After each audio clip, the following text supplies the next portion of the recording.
General Manager Zhua? Zhong Qin asked. Zhua Hongmei quickly shook her head. No, he's just a friend's recommendation. I thought he was okay, so I handed him over to Qingyang. You can handle this as you see fit, no need to consider me. As if feeling her expression wasn't clear enough. She added, you can deal with it however you like. I have no objections. Jiang Qingyang's eyes brightened. It seemed she understood General Manager Zhua's meaning. Not only was there no protection for Qingyang, but there was also an implication of encouragement. Could it be that this guy also had General Manager Zhua's favor? Great. Zhong Qin was pleased. I have high hopes for this young man. Knowing I'm the hotel leader, he still upheld his principles, which is quite rare. I've decided to give him a commendation and a reward of 1,000 yuan as a token of appreciation. What do you think? Both Zhua Hongmei and Jiang Qingyang opened their mouths in shock. They never expected that not only would Zhong Qin not dismiss him, but she would also commend him and reward him with 1,000 yuan? Why was the plot not going as they had anticipated? Was this reasonable? In less than half an hour, the administrative department issued a commendation notice. Newly hired employee Qingyang, unafraid of power, loyal to his duties, and upholding principles, is recognized as a model employee and is awarded a cash prize of 1,000 yuan as encouragement. All employees are encouraged to learn from Comrade Qingyang, to promote each other, and to make progress together. This notice will be distributed immediately, causing a stir throughout the hotel. Everyone is speculating, who is Qingyang? Is there such a person in Moonbay? After some inquiries, it was discovered that Qingyang is a newcomer who, on his first day, caught Director Zhong in the act. Initially, it was thought that this would lead to trouble. However, to everyone's surprise, the director defended the newcomer in front of General Manager Zhua and even proactively requested a commendation for him. One cannot help but admire the leader's broad-mindedness. The vision is quite expansive. Ma Dashan felt fortunate. Today's actions were the right ones. I said it. Qingyang is no ordinary person. Treating him well will definitely bring benefits. As expected, this guy received a commendation on his very first day. Isn't it obvious? Rapid advancement is just around the corner. Flattering him will definitely pay off. Zhua Xiaojing and Wang Fei were even more shocked. They witnessed Qingyang catching Director Zhong in the act, which embarrassed the leadership. Unexpectedly, not only was he not dismissed, but he was also rewarded? Is that reasonable?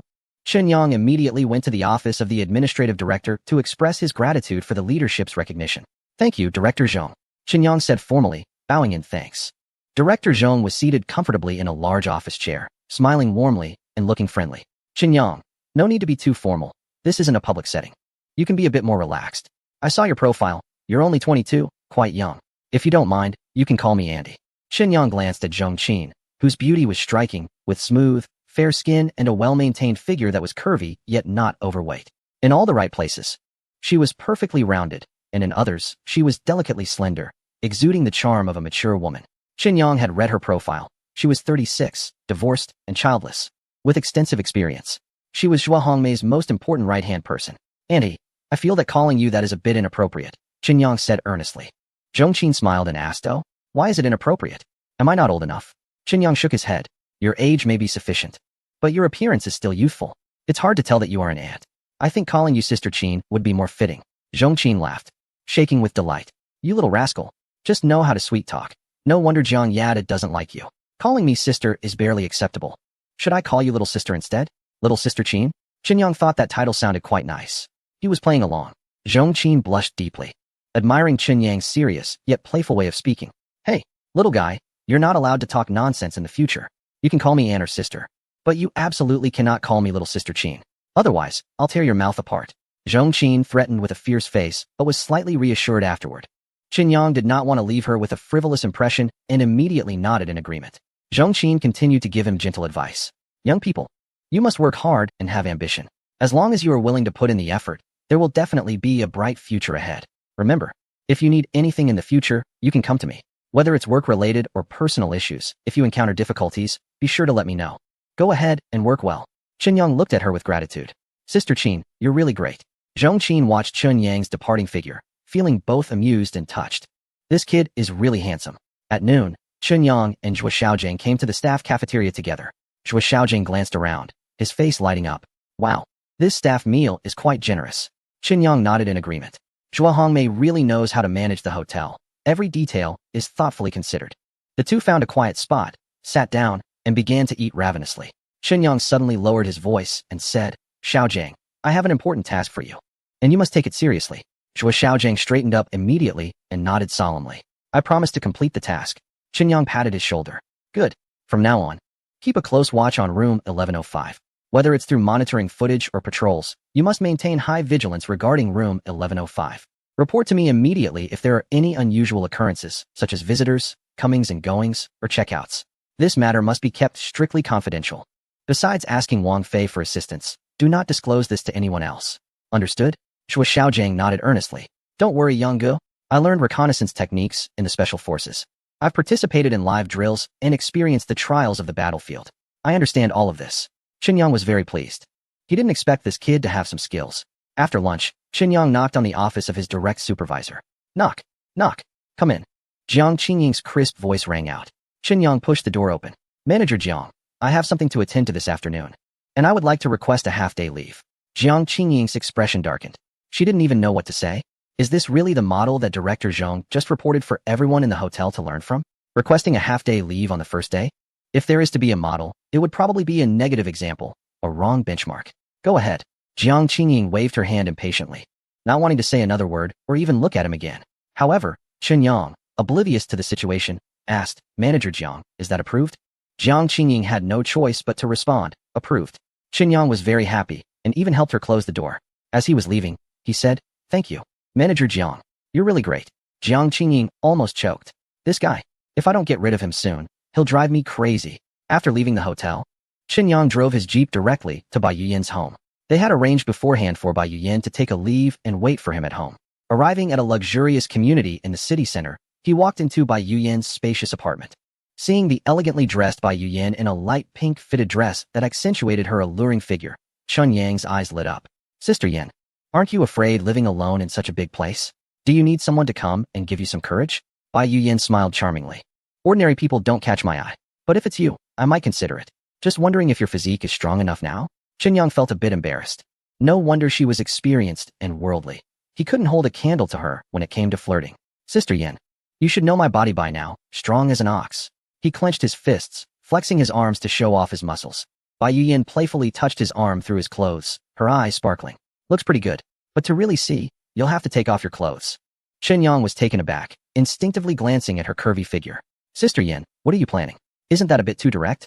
Bai Yuyan paused for a moment, then suddenly understood what he meant and playfully punched him. You little rascal, what are you thinking? Your mind is filled with unhealthy thoughts. She then pulled out a bag of clothes from the side. I bought you a set of clothes. Hurry up and change. We need to head out soon. Qinyang took the clothes, puzzled. Sister Yan, what exactly do you need my help with, and why do I need to change? Bai Yuyan feigned calmness. Pretend to be my boyfriend. Qinyang was stunned. Is that for real? Pretend to be your boyfriend? You can't be serious. He had taken some pills and was feeling quite energetic, but he still felt it was a bit far-fetched. He couldn't shake off the feeling of being unworthy, especially since Bai Yuyan was so intimidating. He speculated that he would need to possess at least the physique of a seasoned warrior to handle the charms of someone like her. Bai Yuyan's face turned red to the ears as she playfully punched his chest again. Don't get ahead of yourself. I'm not someone who can be easily won over. You don't look too impressive, and your character is just average, so I might let you pretend. If you're not willing, I won't force you. Qinyang quickly grabbed her hand, which felt smooth and slippery. Sister Yan, I'm just joking. I must help you. He stepped into a room. The door was unlocked. In a flash, he stripped off all his clothes and put on the new outfit from the bag. Each piece fit perfectly. Checking himself in the mirror, he felt quite handsome. He walked in front of Bai Yuyan and spun around for her to see. Her eyes sparkled with delight, and she couldn't help but feel a flutter in her heart. So handsome. Sister Yan, how did you know my size? Have you been sneaking a peek at me? Qinyang was confused. Bai Yuyan pinched him playfully. Who has sneaking a peek? Just check the labels on the clothes. You'll know? Qinyang suddenly realized. Oh, Bai Yuyan secretly felt relieved. Just now, Qinyang had guessed about 70 to 80% correctly. She had long been yearning for Chun Yang's 8-pack abs. In her mind, she had already imagined his figure and size countless times. When it came to buying clothes, she was naturally always spot on. After getting ready, the two of them went downstairs. They got into Chun Yang's vehicle and set off. Yin Yin, can we talk about the plans for the afternoon now? Qinyang asked from the driver's seat, inquiring about their destination. Bai Yuyan, sitting in the passenger seat, replied softly, Let's go to my house to meet my parents. Qinyang was taken aback. He slammed on the brakes, leaving a long black skid mark. What? Meet your parents? Yin Yin, you're not joking, are you? Chapter 134. The mother-in-law is beautiful and a little bad. Seeing Chun Yang's shocked reaction, Bai Yuyan said lightly, What? Are you scared? Even an ugly daughter-in-law has to meet her in-laws. Are you afraid you won't pass my parents' test? Qinyang shook his head. Sister, this is moving too fast. I thought it was just to deal with friends or classmates. Who knew it was to meet your parents? What is really going on? Bai Yiyan suddenly had tears in her eyes, lowering her head as if wanting to bury it in the valley. My parents arranged a blind date for me today. They want me to marry a rich second generation. The other party is quite distinguished. He is the only son of Li Changsheng, the chairman of Chongqing Group, Li Yao.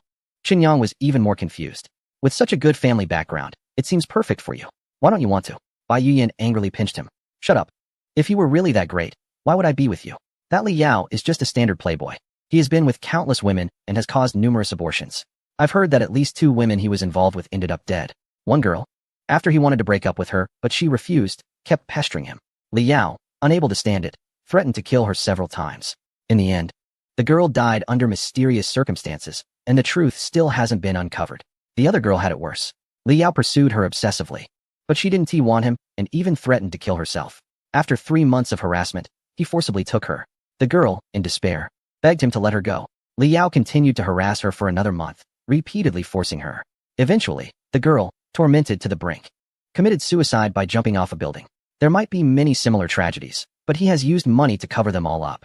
Bai Yiyan gritted her teeth. How could I marry such a scumbag? Qinyang clenched his fists, filled with righteous indignation. He never expected that such a despicable person existed. Such a person should have gone to hell long ago. Every second he lived would mean another person could be harmed. Suddenly, he looked at Bai Yiyan in confusion. Wait a minute. This guy is such a terrible person. Why would your family agree to marry you off to him? As soon as he said this, Bai Yiyan felt even more distressed. Tears streamed down her face, and Qinyang felt a little panicked. He quickly grabbed a tissue to wipe her tears. Don't cry. Whatever the problem is, I'll help you solve it. Bai Yiyan's mood improved slightly as she whispered, My mother passed away 20 years ago. I was only about 10 at the time, and my younger brother Yulong was even smaller, just born not long before. Later, my dad remarried our stepmother, Zhongli, to find someone to take care of us. In the first few years, she was responsible and caring. But once she settled into her role as the mistress of the house, her attitude slowly changed. Especially after she had my younger sister, Yuzhu, she completely ignored us siblings, to the point of disdain. Hearing this, Qinyang began to understand. With a stepmother, there sometimes comes a stepfather as well. Under the stepmother's instigation, it wasn't surprising that Bai Yiyan was pressured to marry a wealthy second-generation scoundrel. Since it's a visit to meet the parents, I should bring some gifts, right? But I haven't prepared anything. What should I do? Bai Yiyan shrugged and said, It's just a formality. We can just go through the motions. So without any gifts, Qinyang confidently headed to the Bai family home. The Bai family was an old, prestigious family in Jiang City. Their old residence was located in the suburban foothills, a large villa. When they drove to the foot of the hill, they saw a guard booth where a young security guard stopped them. Bai Yiyan rolled down the window and waved her hand, and the guard opened the gate. They drove along the winding road for about 800 meters before arriving outside the villa. A large iron gate with a smart lock blocked their way again. Bai Yiyan leaned out and waved at the camera. Moments later, the gate opened automatically, allowing them to enter the villa courtyard. At the entrance, a middle-aged nanny was pushing a wheelchair. Sitting in the wheelchair was a young man around 20 years old, looking handsome but frail, with a pale complexion that suggested he didn't get much sun. As soon as Bai Yiyan got out of the car, the young man enthusiastically waved at her. Sister, you're back. Bai Yiyan quickly walked over, pulling Qinyang with her. This is my younger brother, Bai Yulong. She looked at Bai Yulong with affection and introduced him. Brother, this is Qinyang, my boyfriend. Qinyang extended his hand. Hello, Yulong, I'm Qinyang. Bai Yulong looked curiously at Qinyang, tilting his head and smiling. Yang Ge, hello. Can I call you brother-in-law from now on? Before Qinyang could respond, Bai Yiyan interrupted. Don't talk nonsense. We're not there yet. Bai Yulong pointed at her face and laughed. Sister, you're blushing, and you still want to admit it? Turning to Qinyang, he suddenly said in a low voice. Brother-in-law, you're really lucky. My sister is the prettiest, right? Qinyang smiled and gave a thumbs up. Bai Yiyan felt both shy and happy. Just then, someone entered through the front door. A young girl of 18 or 19 stepped out, looking very charming but with a rather arrogant demeanor. Isn't it obvious why my older brother is waiting at the door so early? I said. With those legs, you shouldn't be running around, always bothering others. How can you be so shameless? Upon hearing this, Bai Yulong trembled with anger but held it in. Bai Yiyan, however, couldn't contain herself and began to scold the girl. Bai Yuzhu, don't you have any manners? It's one thing to be indifferent to your brother, but to mock him as well? Is this how a younger sister should behave? After all, Bai Yuzhu was over 10 years younger than Bai Yiyan, so she naturally felt at a disadvantage. Just then, a beautiful middle-aged woman walked out from the main entrance, almost like an upgraded version of Bai Yuzhu. She was stunning and voluptuous, dressed in a white qipao that revealed her fair legs. However, her expression was quite grim as she fixed her gaze on Bai Yiyan. Yuzhu is still young and doesn't understand. But as the older sister, shouldn't you know better? They were just joking around. Why take it so seriously? Zhongli had been in charge of the Bai family for 20 years, and her authority as the matriarch was well established. As soon as she appeared, all the maids and servants lowered their heads, not daring to meet her gaze. Bai Yulong was also fearful and called out, "Aunt Zhang," but didn't dare to say more. Only Bai Yuyan held her ground and did not lower her head. Zhongli was just over 10 years older than her, so she didn't have an absolute advantage as an elder. When the two met, Bai Yuyan didn't lose face too much. Qinyang noticed the atmosphere was a bit awkward, especially since it was his first visit. He couldn't afford to be impolite, even if she was his stepmother. He decided to step forward and slightly bowed to Zhongli. "Hello, Aunt, I am." Before he could finish, Zhongli immediately interrupted him, her beautiful face showing strong disdain. "Who are you? Where did this wild boy come from?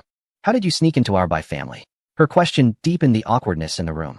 Qinyang was stunned, not knowing how to respond. "What the hell? I was just about to introduce myself, and you cut me off with that question. Now you're asking who I am. Am I your father?" He realized that sounded rude. Bai Yuyan felt a bit disadvantaged in this situation. What really bothered her was the implication behind the question of how he managed to sneak in. Did she really think a businessman worth 10 billion would need to sneak in? How condescending. "Aunt Zhang, Qinyang is a friend I invited. Please show him some respect." Bai Yuyan huffed, standing beside Qinyang and wrapping her arms around his, taking action to defend her boyfriend's dignity. Qinyang could clearly feel that her figure was truly voluptuous. "Bai Yuyan, how could you speak to my mom like that?" Bai Yuzhu shook off her earlier dejection and rushed forward, facing Bai Yuyan. With her legs crossed and hands on her hips, she was full of fighting spirit. The two stared at each other, their faces flushed, ready for a showdown. A middle-aged gentleman, elegant and composed, stepped forward with his hands behind his back, exuding an air of authority. "What kind of family is this, making such a ruckus?"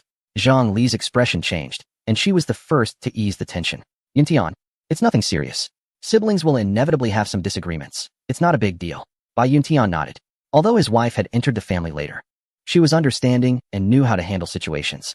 Overall, she was quite virtuous. He glanced at Qinyang and then curiously at Bai Yuyan. Bai Yuyan, understanding the situation, immediately pulled Qinyang over. "Dad, this is Qinyang, my boyfriend." Bai Yuntian frowned slightly, but said nothing. After a few seconds of silence, he looked at Qinyang, his tone calm and measured, revealing no emotion. "So you're Xiaoqin? Where do you live, and what do your parents do?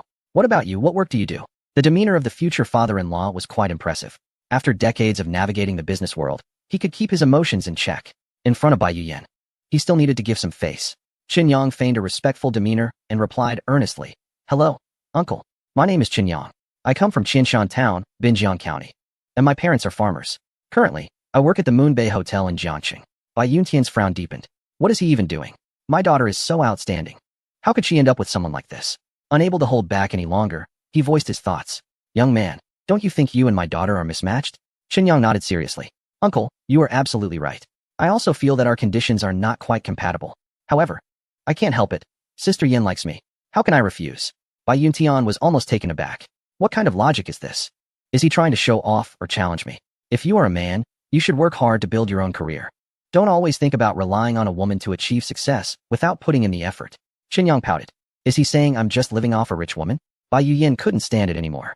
No matter what, Qinyang was the one she brought in to help. And she couldn't let her dad scare him away. "Dad, how can you say that? Even if Qinyang's situation is a bit lacking right now, it doesn't mean he needs to rely on me for anything. He is really capable." Unfortunately, Bai Yuntian showed no interest in understanding Qinyang's abilities. He turned and walked into the villa, with Zhongli immediately following him, seemingly wanting to say something. Bai Yuyan pulled Qinyang along and chased after them. Today, no matter what, she had to make things right. One must not back down. The matchmaking must be sabotaged. As soon as he stepped into the villa's lobby, Qinyang's keen ears caught Zhongli quietly recommending another guy to Bai Yuntian. "Brother Tian. Li Yao is the only son of Li Chongqing and the sole heir to the Chongqing group. It would be a great match for Yuyan to marry him. Moreover, the Li family has promised us that as long as the two get engaged, they will immediately invest 1 billion for our Yuntian group. With Yuzhu in charge of the project, where can we find such a good opportunity?" Bai Yuntian nodded, feeling quite tempted. The Bai family's business had recently encountered some difficulties, and to overcome them, external support was necessary. The investment from the Chongqing group was very timely. When he saw Bai Yuyan and Qinyang walk in, Bai Yuntian's gaze became even more resolute. "Yuyan, coincidentally, another young talent will also visit today. Let's all meet then. Since you have your eyes set on Qinyang, I won't say much more. As the saying goes, it's not about not recognizing good things, but rather comparing them. People are the same, without comparison. How do you know who is truly better? Bai Yuyan tightly held onto Chun Yang's arm, wanting to struggle a bit. Dad! Bai Yuntian's gaze turned cold. Locking onto her, Bai Yuyan was frightened and quickly loosened her grip, maintaining a distance from Qin Yang. Zhongli felt triumphant inside. Once Li Yao arrives, everyone will know who the wealthy young master is and who the country bumpkin is. It's clear who to choose. Bai Yuntian was also confident. As long as they compared, Qin Yang would feel inferior and naturally withdraw. Uncle Bai, Aunt Zhang, Miss Bai, hello. A cheerful voice came from the entrance, followed by a tall and handsome young man walking in, holding several gift boxes. Although they were small, they looked expensive at first glance. Uncle Bai, Aunt Zhang. I came in a hurry, so please don't mind this small gift. Zhang Li's face showed a satisfied smile. Li Yao, why are you being so polite? These gifts must not be cheap, right? Li Yao smiled lightly. Aunt Zhang, it's not expensive, just around 100,000. It's a small token from a younger generation. Zhang Li was very pleased. You are thoughtful. Bai Yuntian, maintaining his status, did not reach out. So Zhang Li helped receive the two gifts. After that, Li Yao presented gifts to Bai Yuzhu and Bai Yulong. Bai Yulong did not want to accept, but didn't he dare to upset his father and aunt, so he reluctantly took it. Bai Yuzhu, however, was all smiles. Thank you, brother-in-law. Great. In just a moment, two brother-in-laws popped up. Bai Yuyan was furious and glared at her sister, but Bai Yuzhu ignored her. Finally, Li Yao presented the most exquisite gift to Bai Yuyan. Under her father's watchful gaze, she had no choice but to accept it. But she didn't say a word or open it, simply placing it aside. Li Yao felt dissatisfied but maintained a calm exterior. Zhang Li smiled and praised Li Yao. The Li family truly stands out as a prominent household. Their children are indeed exceptional. They are courteous and well-mannered, and every gift they give is thoughtful. A glance at Qin Yang revealed a disdainful expression that was unmasked. Unlike some people, who come from rural backgrounds and lack manners and upbringing, how could one show up empty-handed on their first visit? Where is the sincerity in that? Isn't that a bit excessive, auntie? Bai Yuyan couldn't tolerate Zhang Li speaking about Qin Yang in such a manner and immediately stepped forward. Zhang Li replied coldly, am I being excessive? What right does a poor rural boy have to marry into our Bai family? Just because he is poor? Just because he shows up empty-handed? Bai Yuyan wanted to argue back, but was stopped by Qin Yang, who said, Sister Yan, auntie is right. How could I come empty-handed on my first visit? I actually brought a small gift, just left it in the car. Please wait a moment, I'll get it right away. Qin Yang turned and walked out. Bai Yuyan was confused. She hadn't mentioned to Qin Yang that they were going home to see her parents today. How could he have time to buy a gift? Moreover, just earlier in the car, he said he hadn't prepared anything. Why was he saying he had a gift now? Zhang Li, however, remained dismissive. A poor boy from the countryside working in a hotel, what kind of good gift could he afford? Just some cheap cigarettes or alcohol worth a few hundred. Nothing we need from the Bai family. I wouldn't even want it. It would just take up space. Soon, Qin Yang returned holding several gift boxes, which seemed light in his hands. When he placed them on the table, they made a dull thud. Everyone was puzzled. What is that? It sounds quite heavy. Bai Yuyan approached and quietly asked, what's inside? My dad wouldn't appreciate ordinary things.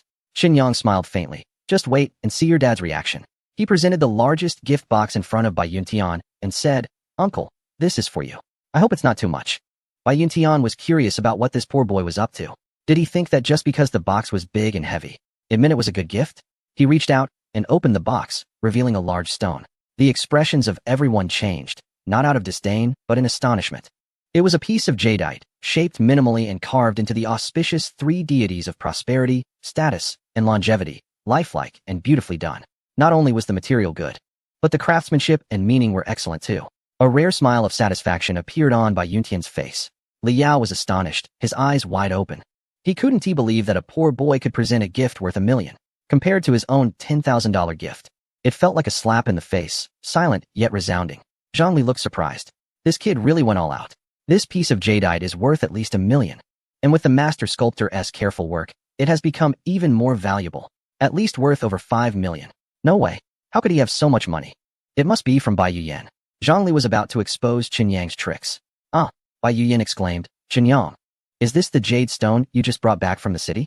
Qin Yang nodded. Yes, Sister Yan. I had good luck and made a little money. So I brought back a little something for all of you. Then he took out several small gift boxes, handing them to Zhang Li, Bai Yuzhu, Bai Yulong, and Bai Yuyan. Zhang Li received a white jade guanyin statue, majestic and lifelike, fully embodying the compassion of Guanyin Bodhisattva. Bai Yuzhu got a pair of imperial green earrings, crystal clear and vibrant green. The little girl initially wanted to refuse, but once she opened the box, she immediately clutched it tightly, unwilling to let go. Bai Yulong received a rare piece of yellow jade pendant, which he examined with great admiration. Brother-in-law, thank you, I really like it. 4 by Yuyan, of course. It was something extraordinary, a pair of imperial green bracelets, with a green hue as pure as a deep pool. Qinyang helped Bai Yuyan put them on, highlighting her white, jade-like arms, making them look even more delicate and fair. She covered her mouth, too excited to speak, seeing Qinyang's generous gifts. Even the usually composed Bai Yuntian couldn't help but speak up. Qinyang, these gifts are quite expensive. A rough estimate would be at least over 30 million. Isn't that a bit too extravagant? Qinyang remained calm, as ever. Uncle, these are just some stones, not valuable items. As long as you don't find them too crude. I'm very happy. Bai Yuntian nodded, his impression of Qinyang shifting slightly. Since you both have shown such thoughtfulness, I can't be unfair. I'll give you a chance for a fair competition. If you win, you become my prospective son-in-law. If you lose, please leave immediately. Are you willing? Upon hearing this, Zhang Li immediately protested. Why should this brat be compared to the son of the Chongqing group? Brother Tian, I don't think it's necessary. Li Yao was also furious. It was supposed to be just a formality, and now suddenly it's a fair competition. Uncle Bai, I'm not afraid of competition. The key is, defeating him wouldn't be fair. Li Yao shot a disdainful glance at Qinyang, his contemptuous expression very irritating. Ding. Triggered today's intelligence. Intelligence 4. Li Yao is a spy, practicing a sinister technique within ninjutsu. His skills have reached the peak of a senior warrior, and he may break through to the level of a Ming warrior at any time. He covets Bai Yuyan's special physique. Qinyang shuddered, almost dropping his jaw. No wonder this guy is flirting around everywhere. It turns out he has mastered a sinister technique that benefits himself at the expense of others. I never realized he was so powerful, an advanced warrior, at his peak. Bai Yuyan is precisely what he needs to enhance himself. Once she marries him, it won't take 3 months before she meets her end. I can only imagine the girls he has toyed with. Even if they survive, they must be severely weakened. This cannot happen. I must sabotage this matchmaking event and find a way to eliminate this guy. He specifically harms women. And he is a spy from a small island nation. Who knows how much information he has provided to the perpetrators and what kind of misdeeds he has committed. Zhang Li and Li Yao both wanted to protest. Bai Yuyan was also very worried, fearing that Qinyang might lose in the competition, which would mean she would have to marry that scoundrel Li Yao. Qinyang gave her a reassuring look. He would definitely give it his all in this competition. He absolutely cannot lose. Bai Yuntian could tell that Zhang Li and Li Yao were not in favor of the competition. However, he thought Qinyang was not bad. And since he was chosen by his daughter, he had to give him a chance. If he could eliminate him in the competition, it would also be a way to give his daughter an explanation. You all stop talking. I've made my decision. The competition must go on, otherwise, it wouldn't be fair to anyone. He looked at Li Yao and Qinyang. The competition will test you. It consists of 3 parts, evaluating your abilities, character, and strength. Are you willing to accept the challenge? Chapter 137. Can the first round break the deadlock? At this moment, Li Yao suddenly understood. Perhaps a live competition was not a bad thing after all. It might actually help him showcase his strength and advantages. He was the only son of the Li family. In terms of education, he was a doctoral student from a prestigious university in a small island nation. In terms of experience, he had managed a subsidiary for 3 years.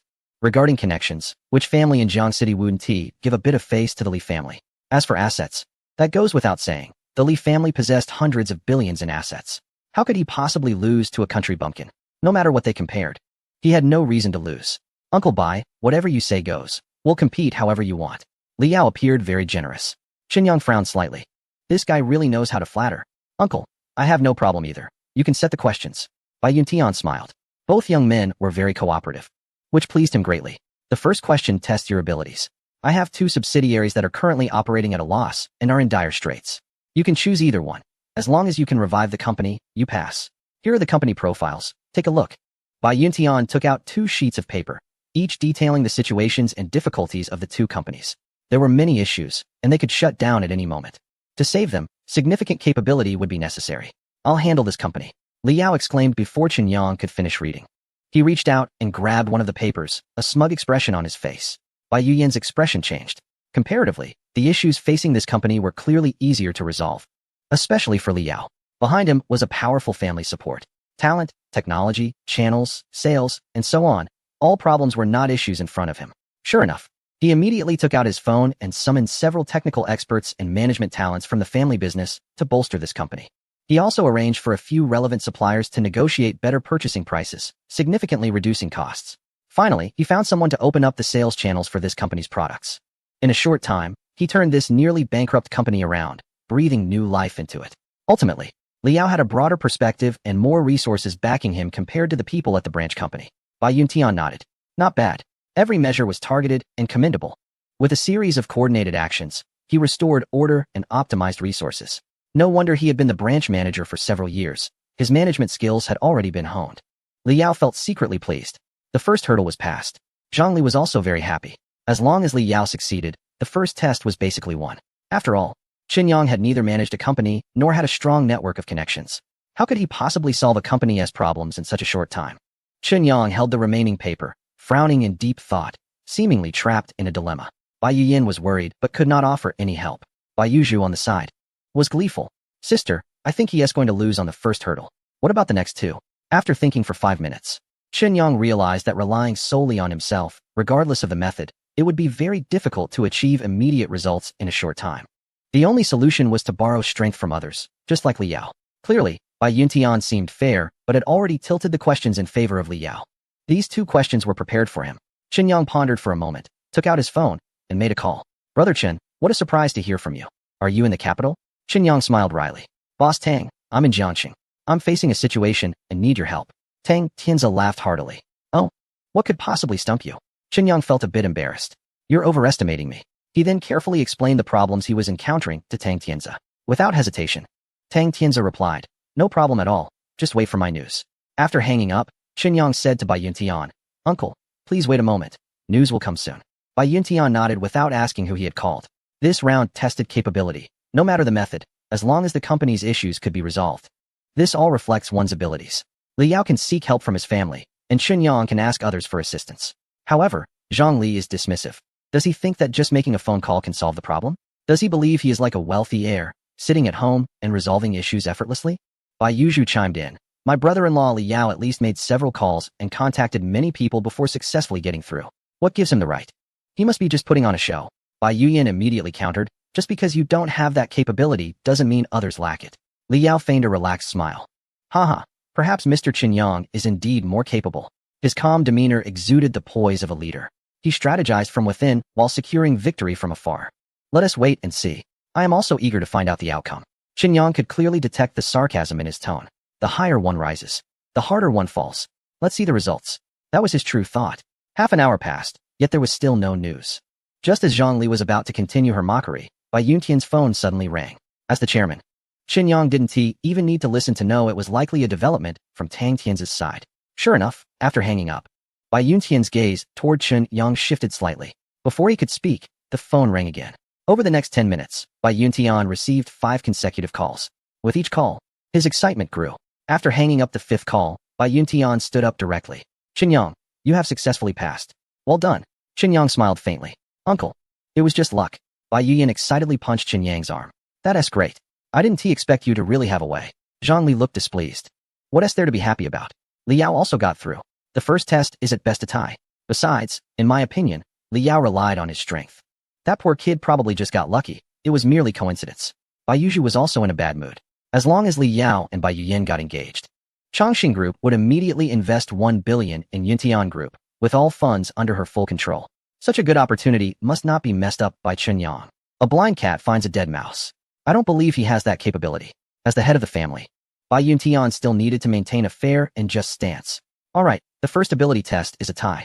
Next, for the second test, my topic is character. There will be some special requirements. Chapter 138.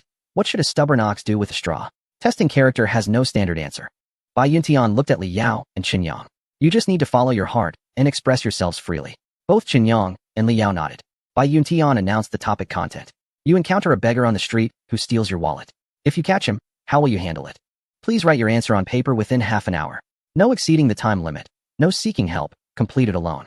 Everyone on site quieted down. Reflect on your heart. If it were me, how would I handle it? Honestly, this test of character is the simplest. Just express the thoughts in your heart. Yet, it is the hardest to answer. Everyone has their own choices and judgments. What exactly is the best course of action? It's hard to reach a conclusion. Li Yao's mind was sharp and clear. Since Bai Yuntian was testing character, he surely wanted to see if his future son-in-law had a kind nature. Only a kind person would treat Bai Yuyin well. As long as he grasped the essence of kindness, he could write the best answer. He picked up his pen.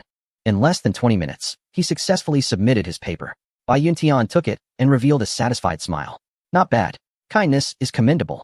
According to Li Yao's plan, he captured the beggar, but instead of beating, punishing, or calling the authorities. He offered clothes, food, money, and a house. He ensured the beggar lived without worries and no longer needed to beg. From then on, he led a carefree, happy life. It was truly exceptional. Although it seemed overly good, even exaggerated, overall, it highlighted his kind heart, comparable to that of a bodhisattva. Bai Yuyan also read Li Yao's answer sheet and nearly felt sick. A person with a heart as cold as a snake's could actually express such sentiments. Wasn't it the greatest irony? However, she had to admit, when someone reaches a low point, they become invincible. With this answer sheet, it was almost impossible for Qinyang to win. Zhang Li was overjoyed. This kid Li Yao is truly kind-hearted. A beggar steals something, yet he treats him so well. If it were me, I would definitely call the police to arrest him. Bai Yuzhu couldn't help but give Li Yao a thumbs up. Brother-in-law, you're amazing. We are definitely going to win this round. Bai Yulong nervously looked at Qinyang. He really hoped Qinyang could win, but dared not say anything. It seemed that in this round, his sister's boyfriend was about to lose. Qinyang pondered for a moment and began to write. However, he wrote quite a bit and submitted his paper much later than Li Yao. He barely finished just in time. Respectfully, he handed it to Bai Yuntian. Bai Yuntian glanced at it roughly and was surprised to see 3 full pages written. He looked at Qinyang and then lowered his head to read carefully. After just a few glances, his brow furrowed. Bai Yian's heart tightened. Fortunately, Bai Yuntian didn't explode in anger or throw away the paper, but patiently continued reading. Gradually, his brow relaxed, but his posture shifted from casual to serious and solemn. Until he finished reading all 3 pages, he didn't show a hint of a smile. Instead, he began to close his eyes and ponder deeply. Everyone nervously watched Bai Yuntian, waiting for his evaluation. Bai Yuyan really wanted to go over and sneak a peek at the paper.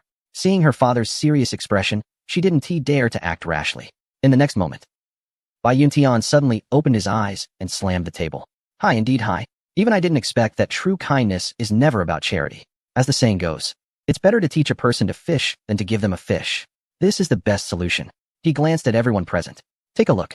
I believe that justice resides in people's hearts, and after seeing this, the answer will be obvious. Li Yao was the fastest, grabbing the paper first. He quickly skimmed through it and couldn't help but exclaim, isn't this a test of character? Shouldn't being kind mean being correct? Can it be answered this way? Zhang Li was also confused. She took the paper, read it once, and was dumbfounded. This is all nonsense. When encountering a filthy beggar, who has the mood to deal with so much? Bai Yuzhu also looked puzzled. Who would waste so many brain cells on a beggar? After reading, Bai Yuyan and Bai Yulong both showed joy. Not bad. This is indeed the best answer. Only by inspiring the beggar's inner motivation, through self-reliance and self-sufficiency, can we achieve true kindness. It turned out that in the answer sheet, Qinyang would investigate the beggar, why they were begging, why they stole. Was it a first offense? If it was a habitual offender, then the police must be notified for strict punishment, using the harshness of the law to educate and guide them to abandon evil and embrace good. If it was a first offense, a warning and education could be provided, along with an opportunity for self-sufficiency. If they were forced by life circumstances or faced insurmountable obstacles, such as a family illness, monetary donations could be made to help resolve difficulties. At the same time, skills training and job placements could be offered, even providing interest-free loans for housing and living expenses, allowing them to settle their families. Once they earned money, they could gradually repay the loan. This somewhat complicated plan won Bai Yuntian's approval. In the second round, testing character, Qinyang emerged victorious. Bai Yuntian made a decisive call. Although Zhang Li, Bai Yuzhu, and Li Yao were unwilling, they could not refute it. Bai Yuyan and Bai Yulong laughed happily. Li Yao was very displeased and requested Uncle Bai to present a third question. In the final round, he had to win, otherwise, he couldn't win over the beauty. Bai Yuyan's qualities were key to his breakthrough as a high-ranking warrior, reaching the level of a Ming warrior. No matter what, he had to secure a victory. Bai Yuntian didn't want to provoke Li Yao further and immediately announced the third challenge. This round will test strength. Strength, in this context, refers to compatibility. How can a man protect his woman without a good physique? I've prepared a small arena for you. Anyone who falls out of the arena or loses their ability to resist will lose. Qinyang was a bit surprised. He didn't expect the third challenge to be a test of martial prowess. Without prior intelligence, he would have been fully confident in a physical contest. Now, however, the outcome was uncertain, as the opponent was a high-ranking warrior at their peak. At any moment, he might break through to the level of a renowned warrior. His own physique is that of a top-tier elite fighter. With his exceptional martial arts skills, he can barely contend with a high-level combat general. His true combat power is definitely inferior to that of a certain individual. The outcome is concerning. Qinyang is filled with worry. However, Bai Yuyan is full of confidence. Qinyang, that guy is as thin as a reed. It's clear he has been drained by indulgence. You're so strong, you can definitely win against him, right? Bai Yuyan said, stealing a glance at Chunyang's well-defined chest and 8-pack abs. Strong as an ox, he could easily take down a pervert like that, couldn't he? Chapter 139. If I can't win, I'll level up. I can't be at a disadvantage, right? Bai Yuyan's optimism made Chunyang feel ashamed and embarrassed. Sister, even though I'm strong, it doesn't mean I can handle that pervert. That guy practices dark arts and can absorb energy. Who knows how many women he has drained? It's against the heavens. I'll try my best. Chunyang's response clearly lacked confidence. Bai Yuyan rolled her eyes. Pulling him to a secluded spot, she said, with all that muscle, are you saying you can't handle a skinny guy? I feel like I could take him down with one slap. She was brimming with confidence. Looking at Chunyang, she seemed a bit uncertain. Are you trying to hold back? I'm telling you, no matter what, you have to win this match for me. Suddenly, Chunyang asked, Sister Yin, if I win, what is my reward? Bai Yuyan smiled charmingly. What kind of reward do you want? Chunyang chuckled, his gaze subconsciously drifting toward her waist. Bai Yuyan's face turned crimson as she covered her backside. You wish. A hint of disappointment flashed in Chunyang's eyes. Sister Yin, aren't you being a bit stingy? You won't even let me have you dance. Bai Yuyan was taken aback. Was that what you meant just now? Chunyang countered, what did you think? Besides dancing, I could also. Suddenly, Chunyang thought of something and teased Bai Yuyan, Sister Yin. Your thoughts aren't pure. Bai Yuyan, flustered and angry, stamped her foot. If you can't win against that guy today, just wait and see how I'll deal with you. Chunyang slapped his forehead. Oh no, helping you out has turned into a mess. No way. If you're going to deal with me, I have a request too. If your dance doesn't satisfy me, I'll have to punish you. Back at the scene, almost everyone doubted the abilities of a certain individual. Zhang Li had already started to complain about Bai Tian. Brother Tian, making them compete in martial prowess is just putting that guy in a tough spot, right? He is a rich heir who has never lifted a finger. How could he possibly compete with someone from a rural background like Chunyang? Bai Tian smiled mysteriously. Don't underestimate them. I feel like they're not simple characters. Originally, Bai Yuju was also worried about that individual. After hearing her father say this, she fell silent. Only that individual was secretly laughing to himself. No one knew he was a hidden master. Usually surrounded by people, he doesn't need to take action himself for most matters. When he does act, it's often in the guise of a spy, working alone, and no one is aware of his true identity. He is a high-level warrior, a master in his own right. From his appearance, he can tell that Chunyang has some skills, but he is definitely not as strong as himself. He is confident of winning this battle. Soon, everyone moved to a small arena where Bai Yuntian presided over the match. The competition officially began between Li Yao and Chunyang, who stood facing each other. Chunyang was the first to strike, launching a direct punch aimed at Li Yao's face. This guy, a despicable character and a spy, was someone he wanted to defeat decisively today. Li Yao initially planned to hold back and toy with Chunyang, but upon seeing his stance, he felt a surge of anger. He increased the force behind his own direct punch and retaliated. Bang! Chunyang was sent flying back, sliding 5 meters before nearly falling out of the ring, just managing to land safely. Fortunately, he executed a maneuver in time and avoided a humiliating fall. Chunyang was secretly shocked. He realized that if he didn't enhance his abilities, he wouldn't stand a chance against this opponent. He decided to upgrade his skill, crushing heart and taking life. Ding! Detected that the host has 410 points. You can spend 200 points to upgrade crushing heart and taking life to the second level, 1 palm crushing heart. Would you like to upgrade? Recently, Chunyang had not paid much attention to the points gained from utilizing intelligence. He aimed to make the most of every opportunity to gain points.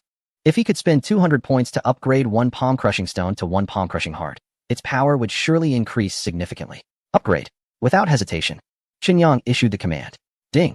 Spent 200 points, upgraded crushing heart, and taking life to level 3, complete state. Achieved the second level, 1 palm crushing heart. Current points remaining, 210. A tremor ran through Chunyang's body, and he felt an inexplicable change, especially in his hand techniques, which had improved dramatically. Unable to contain his curiosity, he wanted to check the status of his abilities and view his personal information panel. Host name, Chunyang. Host age, 22 years old. Theoretical lifespan, 120 years. System level. Level 2, 3 pieces of information triggered yesterday. 1 piece triggered today. Life skills, seductive hands, level 4 perfect. Master driving, level 3 proficient. Beast language, level 4 perfect. Sharpshooter, level 4 perfect. Artistic brush, level 1 beginner. Special skills, personal space, level 3, 10 cubic meters. Golden eyes, level 1. Scanning range, 1 meter. Sound transmission, level 4. Transmission range, 30 meters. Combat skills, fighting technique, level 4 perfect. Sleight of hand, level 4 perfect. Invisible, heart-crushing strike, level 3 major achievement. A palm to crush the heart, star plucking and moon taking, level 1 beginner.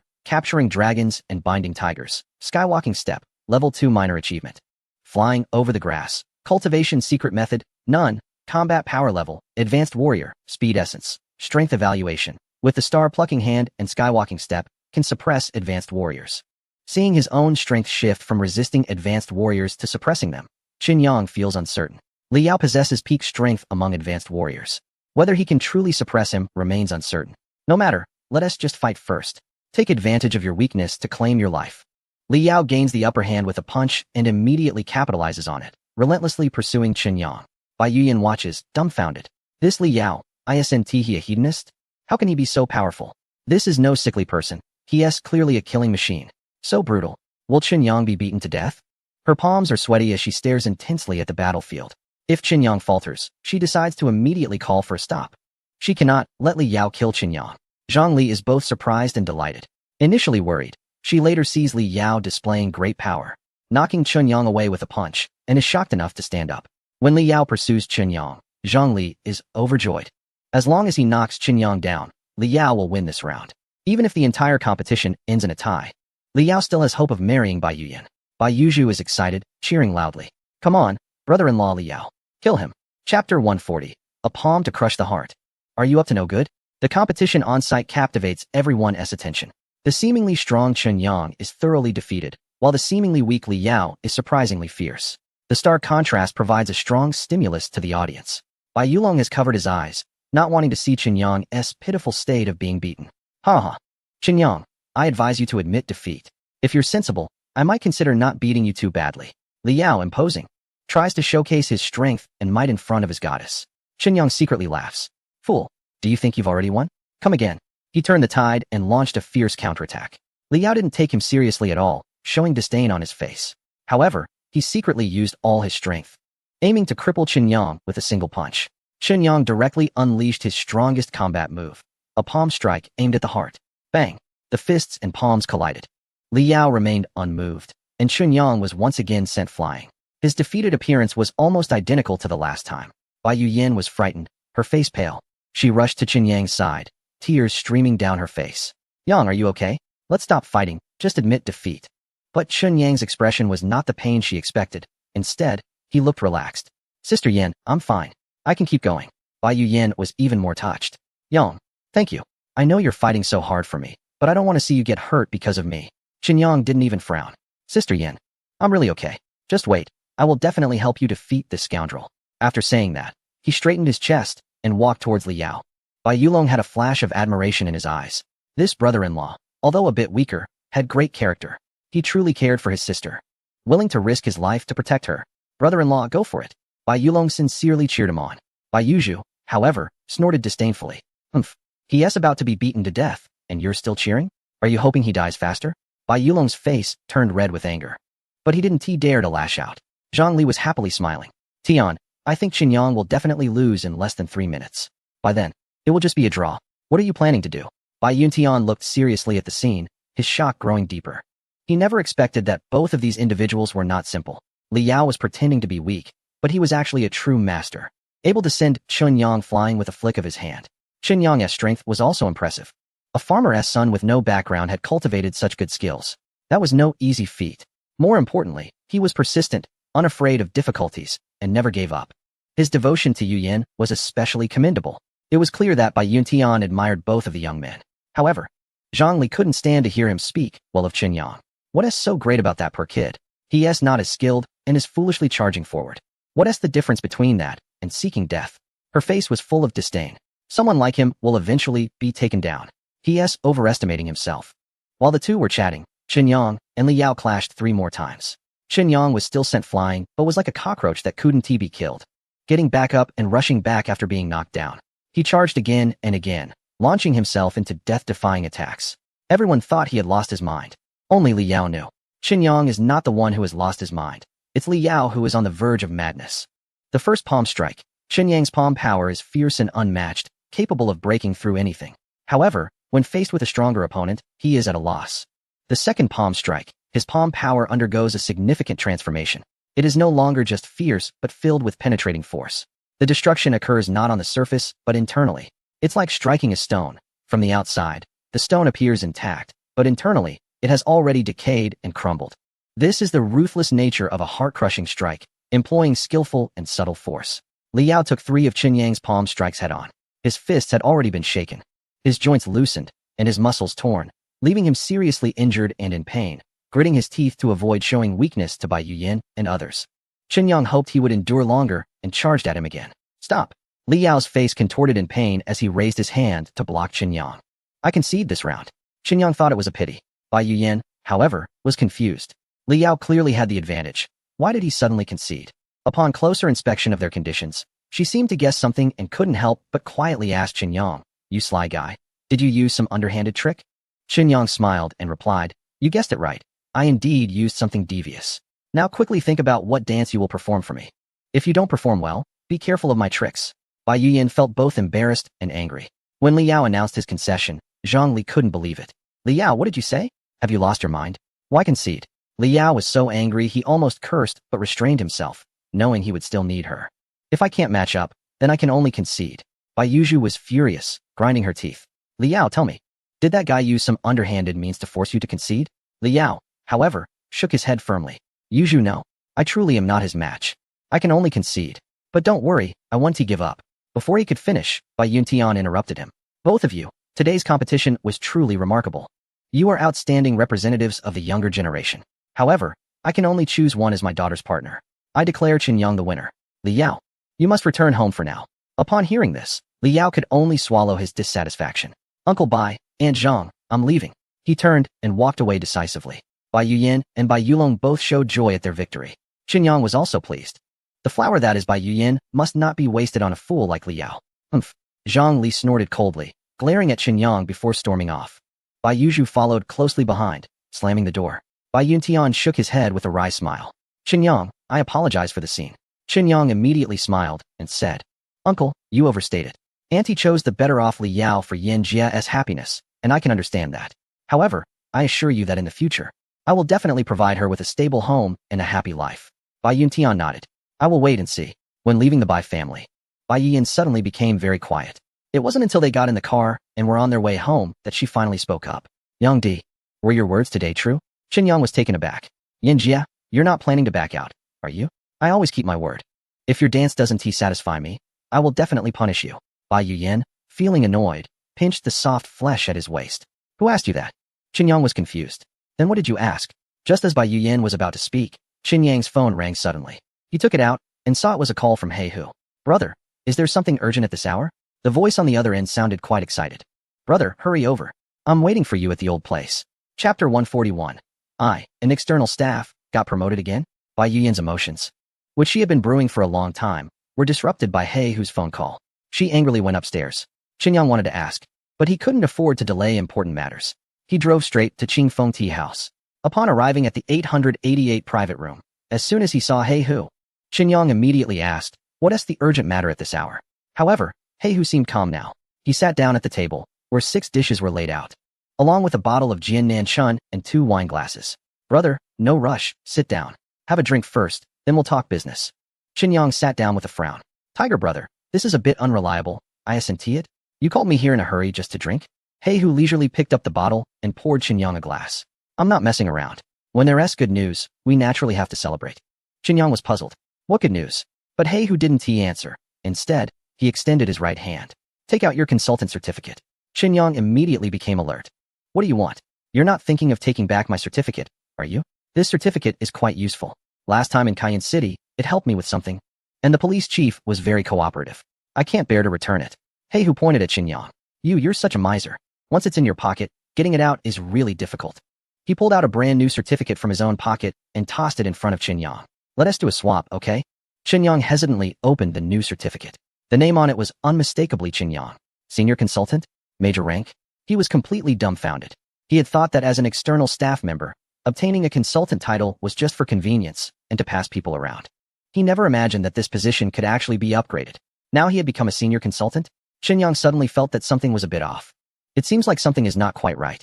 When asked specifically what is wrong, he couldn't articulate it. "How did I suddenly improve?" The Black Tiger explained with a grin. "This time, you played a crucial role in solving the espionage case involving the Fong family. I recommended you to the higher-ups for recognition. The leadership values this highly and has specifically mentioned promoting you to the next rank, adjusting your military title to major. Corresponding benefits will also be raised. Your salary will be 20,000 per month. How about that? Aren't I reliable? The Black Tiger beamed as he took credit. Chen Yang was taken aback and blurted out, "Is there no bonus?" The Black Tiger's expression darkened. This guy only has money on his mind, doesn't he? He can't go 3 sentences without mentioning a bonus. Why are you always thinking about money? Do you know how rare it is to be a senior consultant? At your age? How difficult it is to be promoted to the rank of major? Chen Yang shrugged. Is wanting money wrong? Don't you want money? Seeing the Black Tiger on the verge of losing his temper, he quickly changed his tone. Is being a senior consultant really that impressive? Is the rank of major that hard to achieve? The Black Tiger suppressed his urge to punch him, knowing full well he couldn't compete with this guy.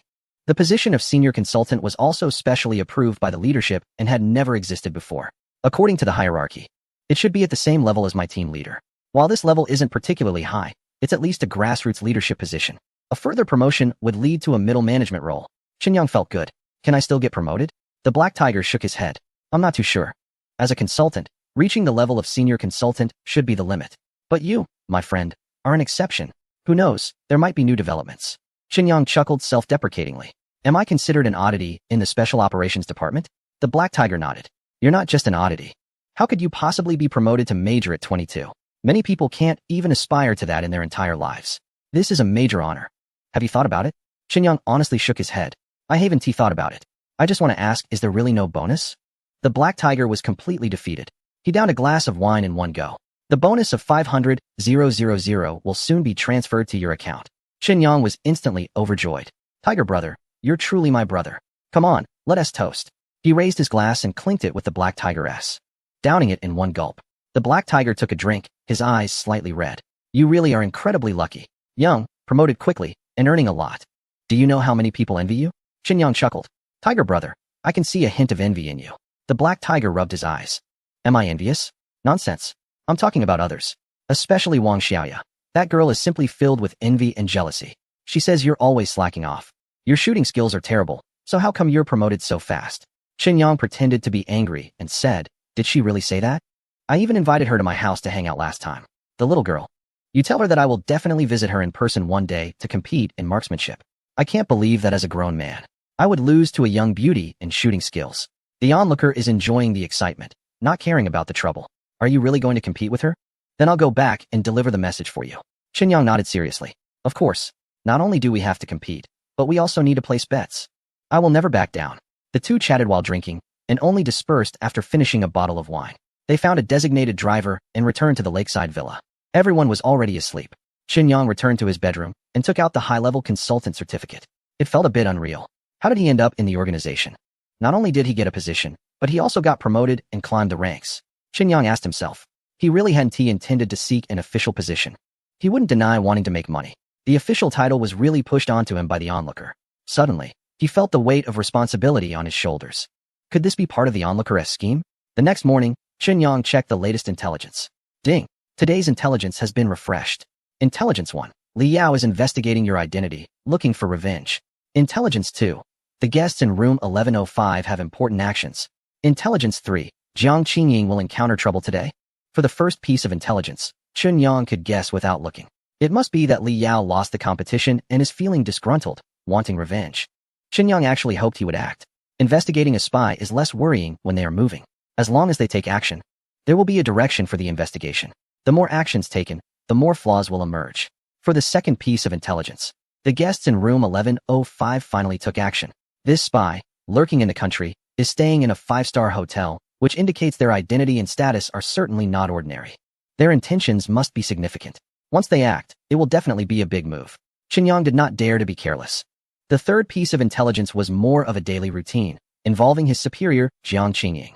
Chen Yang thought that if he could help, he would. Not for any other reason, but points must be earned. After breakfast, Chen Yang hurried into the hotel, close to the clock-in time. At the elevator entrance, many people were lining up. Chen Yang moved quickly and squeezed into the elevator. Looking up, he saw two superiors awkwardly crammed inside. Good morning, Manager Jiang, Director Zhong. Chen Yang quickly greeted them. The two women smiled awkwardly. Another group of people squeezed in, making the narrow elevator even more crowded. The two women were pushed into a corner, facing the wall. Chen Yang was observant and immediately stood behind them to prevent any harassment. Suddenly, Jiang Qingying felt someone touch her. In the cramped elevator, Jiang Qingying let out a sharp scream. Then she quickly covered her mouth. With fiery eyes, she turned around. Glancing back, the closest sight was only Chun Yang's seemingly harmless face. She almost couldn't hold back from revealing the embarrassing incident. Zhong Qin looked at Jiang Qingying in confusion. Qingying, what's wrong? Jiang Qingying was filled with rage, but dared not voice it loudly. There were so many people in the elevator. If it got out, within 10 minutes, everyone in the hotel would know. At that point, the news of her being inappropriately touched would spread throughout the hotel. How could she live with that? Jiang Qingying leaned close to Zhong Qin's ear, about to speak when suddenly, Zhong Qin screamed. Her backside had also encountered a lewd hand. In an instant, Zhong Qin understood why Jiang Qingying had screamed earlier. There was a pervert in the elevator. The two women quickly exchanged glances, a mix of shame and anger. There was no doubt that the culprit was Qin Yang. Who would have thought this guy, who looked like a decent person, was actually a wolf in sheep's clothing? What a despicable lecher. Zhong Qin, however, was more composed. She forced herself to stay calm and slowly turned to Qin Yang. What are you doing? Qin Yang smiled. I'm protecting you. By the way, what were you two called just now? Seeing his nonchalant demeanor, the two women were filled with resentment. You wait for it, little lecher. Just wait until we get to the office. We'll show you. If looks could kill, Qin Yang would have been obliterated 1,000 times over. Jiang Qingying said fiercely. After getting off the elevator, come to the director's office. As a subordinate, Qin Yang could only nod in agreement. The elevator doors opened with a whoosh. A few people stepped out, creating a lot more space in the elevator. Qin Yang quickly pulled back a bit to avoid bumping into the beauties. But Zhong Qin felt uncomfortable inside. Despite being exceptional, she thought, you've gone too far with your repeated actions. She had just been touched again and turned around angrily, wanting to catch the culprit in the act. To her surprise, Qin Yang was nowhere to be found. Who had touched her? Looking down, she found a long pole poking at her. It was a female employee holding a selfie stick, facing away from her. Completely unaware that her stick had inadvertently poked someone else. Zhong Qin was stunned. After all that, she and Jiang Qingying had misunderstood Qin Yang. He was indeed protecting them, not being the one at fault. The elevator doors opened once more, arriving at the administrative department's floor. Jiang Qingying immediately rushed out, pulling Zhong Qin along to rescue her from the danger zone, leaving Qin Yang with a cold command to the director's office. Now, immediately, Qin Yang felt confused. Was his boss a bit peculiar? She always seemed to have a problem with him, despite being a handsome guy. The nose is not a nose, and the eyes are not eyes. The only explanation is that she is a lily. Qin Yang even wondered whether he should save director Zhong Qin. She is a stunning beauty and must have already caught the attention of Jiang Qingying. Such a great resource should not be wasted. Fellow men, do you agree? Especially the single brothers. It definitely can't be allowed. He knocked on the door and entered the administrative director's office. Director Zhong, Manager Jiang, is there something wrong? Zhong Qin was sitting at her desk, unsure how to start. But Jiang Qingying rushed in front of Qin Yang, pointed at his nose, and shouted, Qin Yang, you big pervert. You have some nerve, don't you? Daring to touch our. In the elevator. Do you believe I can fire you on the spot and call the police to have you arrested? Zhong Qin covered her eyes, wanting to stop Jiang Qingying. But it was too late. The embarrassing words had already come out of Jiang Qingying's mouth. Qin Yang was stunned. He stood there for a while before pointing at his own face and asking Jiang Qingying, I touched your. When? Before he could finish, Jiang Qingying interrupted him. Just now, right in the elevator. She pointed at herself and then at Zhong Qin. You are so bold. Not only touching me, but also touching Sister Qin. Sister Qin, isn't that right? Zhong Qin felt awkward. Her toes could have dug a 3-bedroom apartment. I didn't tea. Qin Yang didn't touch me. Jiang Qingying was taken aback for a moment and then became even more excited. Sister Qin, don't be scared. We'll report this to Manager Zhua. I believe she will definitely uphold justice for us. Qin Yang was completely confused. When did I do such a thing? Why didn't anyone tell me? Could it be that my hands betrayed my brain? Stealing peaches and hiding the truth? Fortunately, Zhong Qin came to his aid. Qingying, don't be excited. We misunderstood Qin Yang just now. At the last moment, I felt someone touch me, but when I turned around, I saw Qin Yang was no longer beside me. Did you notice that there was a girl with a selfie stick? Jiang Qingying thought for a moment and seemed to recall something, nodding. Zhong Qin continued. It was that stick that bumped into us. Qin Yang was really protecting us, not taking advantage. Jiang Qingying still didn't fully believe it. Sister Qin, did you really see it was that stick? Zhong Qin nodded firmly. Jiang Qingying felt embarrassed. She glared at Qin Yang and said, humph. Even if he didn't take action, it doesn't mean he didn't want to. This guy certainly doesn't look like a good person. I will keep an eye on you from now on. After saying that, she turned and left the office. Zhong Qin smiled awkwardly. Qin Yang, we misunderstood you just now. I'm sorry. Qin Yang was speechless. Is being handsome also my fault? Why do I look like a bad person? Keep an eye on me. I'll keep an eye on you too. Don't even think about stealing my sister's piano. After leaving the director's office, Chen Yang arrived at Zhuo Hongmei's office to request the temporary reassignment of Zhuo Xiaojiang and Wang Fei. He didn't specify the reason, only mentioning that it was for an external assignment with an uncertain timeline. Of course, Zhuo Hongmei wouldn't oppose Chen Yang on such trivial matters, as long as he didn't interfere with the major issues of the store. For her, it was a blessing to have the authority to make such decisions. Chen Yang immediately gathered Zhuo Xiaojiang and Wang Fei. In a discreet location, he arranged the task. Xiaojiang, has there been any activity from the guest in room 1105? Zhuo Xiaojiang replied without hesitation, no activity, Yang Ge. That room is occupied by a middle-aged man in his 40s named Mais Luokan. He has been in his room the whole time, neither going out nor being visited. Meals are brought in by hotel staff. Don't worry. My master and I have been keeping an eye on him. If there's any movement, I'll report to you immediately. Chen Yang nodded. I have a feeling something will happen soon. From now on, you and Wang Ge will monitor him 24/7. Report to me the moment anything occurs. Zhuo Xiaojiang agreed without question, while Wang Fei looked at Chen Yang and asked, why are we keeping an eye on this foreigner? Chen Yang gave him a meaningful look. Wang Ge, what do you think? Wang Fei didn't press further and, together with Zhuo Xiaojiang, diligently executed the orders. Less than an hour later, Zhuo Xiaojiang excitedly called. Yang Ge, you're amazing. Come quickly, there's movement in 1105. In the surveillance room, Zhuo Xiaojiang played back the footage. Chen Yang watched closely. In room 1105, a blonde woman wearing sunglasses entered. She appeared to be in her 30s and was of Dragon Kingdom descent. Whether she held citizenship from another country was still to be verified. An hour later, both Mais Luokan and the blonde woman exited at the same time. Chen Yang, along with Zhuo Xiaojiang and Wang Fei, immediately followed them. As they left the hotel, Luokan went east while the blonde woman went west, separating from each other. Chen Yang made a quick decision. Xiaojiang, you and Wang Ge follow the blonde woman. I'll track the foreigner. Be careful and don't take risks. Report any findings immediately. They nodded in agreement. Chen Yang kept a close tail on Luokan, maintaining a safe distance. The man seemed quite relaxed, wandering through a large shopping mall and then to a pedestrian street. He sat in a cafe for 2 hours. Just as Chen Yang was getting bored, Zhuo Xiaojiang called. Yang Ge, have you found anything? Chen Yang replied, frustrated, I've been following him all day, and now he's just drinking coffee. It's been 2 hours, and he has already had 3 cups. Zhuo Xiaojiang responded gleefully, Yang Ge, it seems you misjudged. That foreigner is just a decoy, meant to attract attention. The blonde woman is the one really getting things done. Chen Yang perked up. Did you discover anything? Zhuo Xiaojiang replied proudly, sort of. Just now. That woman entered a music bar and coincidentally met a man from a certain country. The two of them had a drink and chatted happily.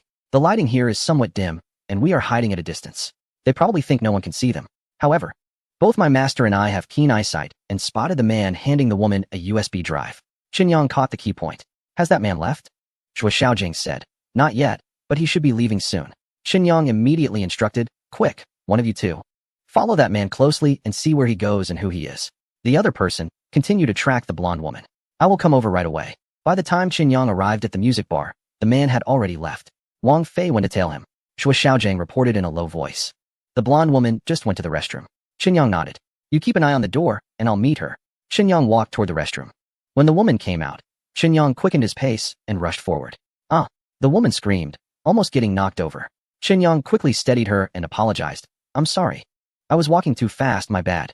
In that brief moment, Chen Yang used his skills to search through the woman's bag and pockets, but to his surprise, he found no USB drive. Could it be hidden somewhere else? Otherwise, with his skills, how could he not find it? After hesitating for a fraction of a second, Chen Yang decided to stop searching and let the woman leave. The blonde woman was also a top agent, possessing a strong intuition for danger. Unfortunately, Chen Yang's skills had already reached a masterful level, which was not something an ordinary person could detect. The woman, like a startled bird, hurriedly left the dangerous area. Chen Yang and Zhuo Xiaojiang trailed her from a distance, making sure she didn't notice them. Fortunately, she returned to the Moon Bay Hotel, room 1105, to meet with Mais Luokaven. After waiting for 20 minutes, Wang Fei hurried back, his expression very serious. Chen Yang quickly asked, Brother Wang, what did you find? Wang Fei looked at Chen Yang solemnly. Commissioner Chen, I feel that something is not right. That man is actually a senior researcher at the National Missile Research Institute. Chen Yang was taken aback. How did you find out? Wang Fei explained. When I saw him enter the Missile Research Institute, I sensed something was off. I immediately asked the gatekeeper and found out that this guy is a senior researcher named Wei Xianpin. Chen Yang was anxious. You two continue to keep an eye on this couple. No matter who they contact or where they go, you must follow closely and record everything. This matter is extremely important. Do you understand? Wang Fei and Zhuo Xiaojiang nodded in unison. Although Chen Yang didn't state it explicitly, they could vaguely guess the seriousness of the situation and naturally did not dare to be careless. Chen Yang quickly found a secluded place and called Hey Hu. Brother Hu, I have an important discovery. Hey Hu's voice was serious. What is it? Chen Yang immediately recounted everything that had happened. Hey Hu took it very seriously. Keep an eye on them. I will verify this immediately. Until I have accurate information, you must not alert them. No one knows if they are part of an organization or acting alone. Have they recruited others? Have they obtained other intelligence? I will investigate this as quickly as possible. Chen Yang said solemnly. Brother Hu, I will continue to monitor. If you have any findings, please inform me right away so I know what to do next. Hey Hu replied, I will. After reporting to Hey Hu, Chen Yang felt a bit more at ease. The spies from 1105, Zhou Xiaojing and Wang Fei, were keeping watch, which made him feel more secure. One was a junior warrior and the other a mid-level warrior, both alert and experienced in reconnaissance. With these two assistants, Chen Yang felt much more relaxed. According to the intelligence, Jiang Qingying would encounter trouble at noon today. Chen Yang naturally wouldn't miss the opportunity to earn points. He arrived at the Chinese restaurant and saw Jiang Qingying apologizing to Zhong Qin for her earlier rudeness. He sat down beside them. What a coincidence, Manager Jiang. You are also having a meal. Jiang Qingying's brows furrowed. She didn't know why, but as soon as she saw Chen Yang, her anger surged. You. Zhong Qin immediately interrupted Jiang Qingying. Chen Yang, have you eaten? If not, let's eat together. Qingying, you don't mind, right? As a superior and friend. Zhong Qin understood why Jiang Qingying disliked handsome men. Ever since her ex-boyfriend broke her heart a year ago, she had been gloomy and seemed completely disillusioned with love. Her ex-boyfriend was a handsome man, but he was all show and no substance. Zhong Qin wanted to help her, but didn't know how. Jiang Qingying was still young. She couldn't dismiss all men just because one relationship didn't go well. That wouldn't be wise. Now a new colleague had joined the administrative department, and Zhong Qin didn't want Jiang Qingying's personal biases to cause unpleasantness with Chen Yang. That would not be beneficial for Chen Yang's development and would be unfair to him. Faced with the inquiry from her direct superior, Jiang Qingying couldn't refuse. She silently nodded.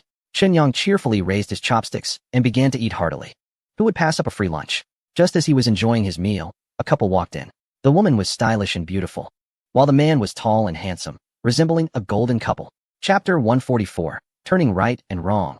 Who is the unfaithful one? As the attractive couple entered, Jiang Qingying, sitting at the side, happened to look up and instantly recognized the familiar yet strange man. Her expression changed in an instant, frozen in place. Zhong Qin, with her back to the entrance, didn't see the two. Xiaoying, what's wrong? Are you feeling unwell? Jiang Qingying shook her head, pretending to be nonchalant. Sister Qin, it's nothing, let's continue eating. As a perceptive person, Chen Yang naturally noticed everything.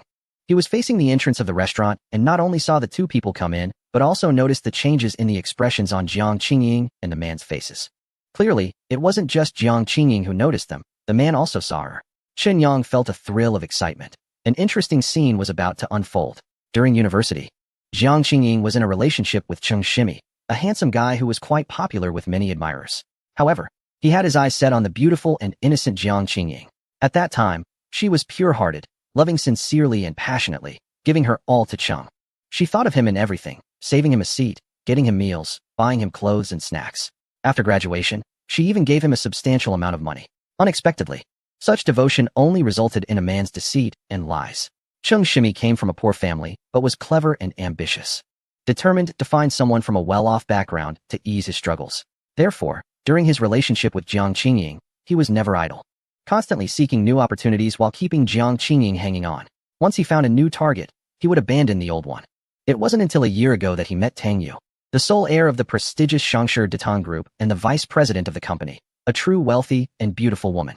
To pursue her, Cheng Shimi went to great lengths, even asking Jiang Qingying for 100,000 yuan just to buy Tang Yu 999 roses. Ultimately, Tang Yu succumbed to his advances, and he finally tore off his mask, discarding Jiang Qingying. At that moment, Jiang Qingying realized that the 5-year relationship she cherished so deeply was nothing but a joke in his eyes. She had merely been his backup, a prop, or even an ATM. From then on, she vowed to avoid men, especially handsome ones, like the plague. Today, this man appeared before her again, and with another woman no less, making it impossible for her heart to remain calm.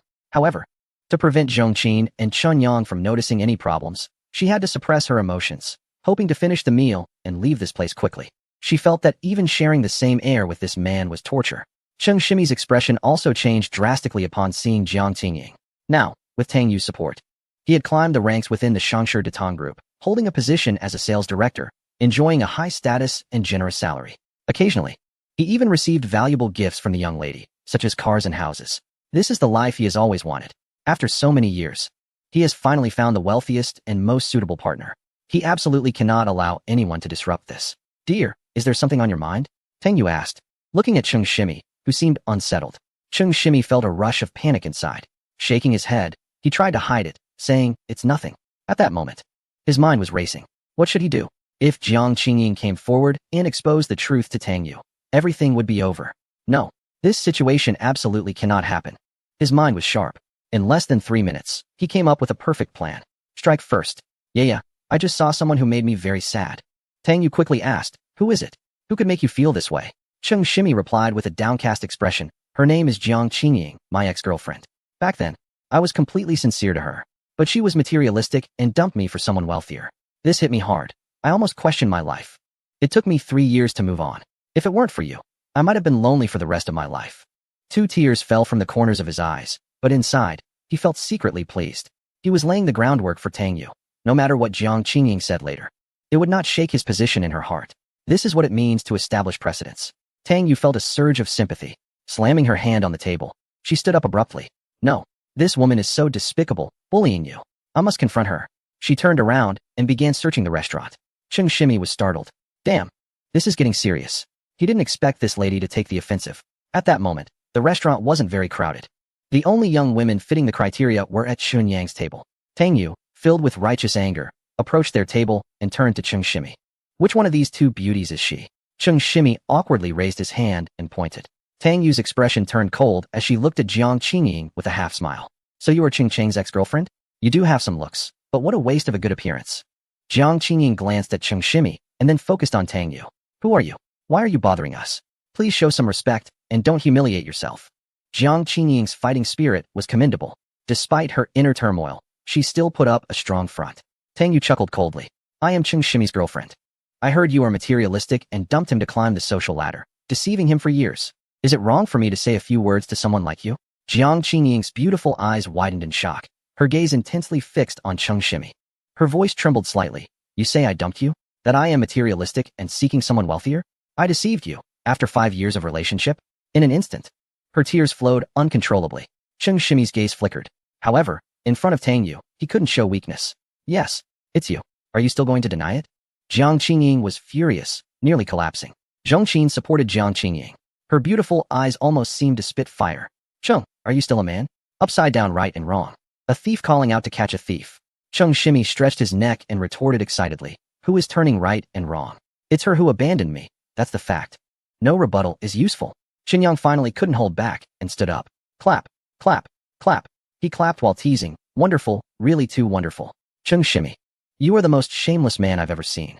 No exceptions." Cheng Shimi was furious. "What does it have to do with you? Mind your own business." Tang Yu was also very angry. "Who are you? Why insult my boyfriend?" Xinyang ignored Cheng Shimi and looked at Tang Yu. "I'm Miss Jiang's colleague. I'm very clear about the matter between Miss Jiang and Cheng Shimi.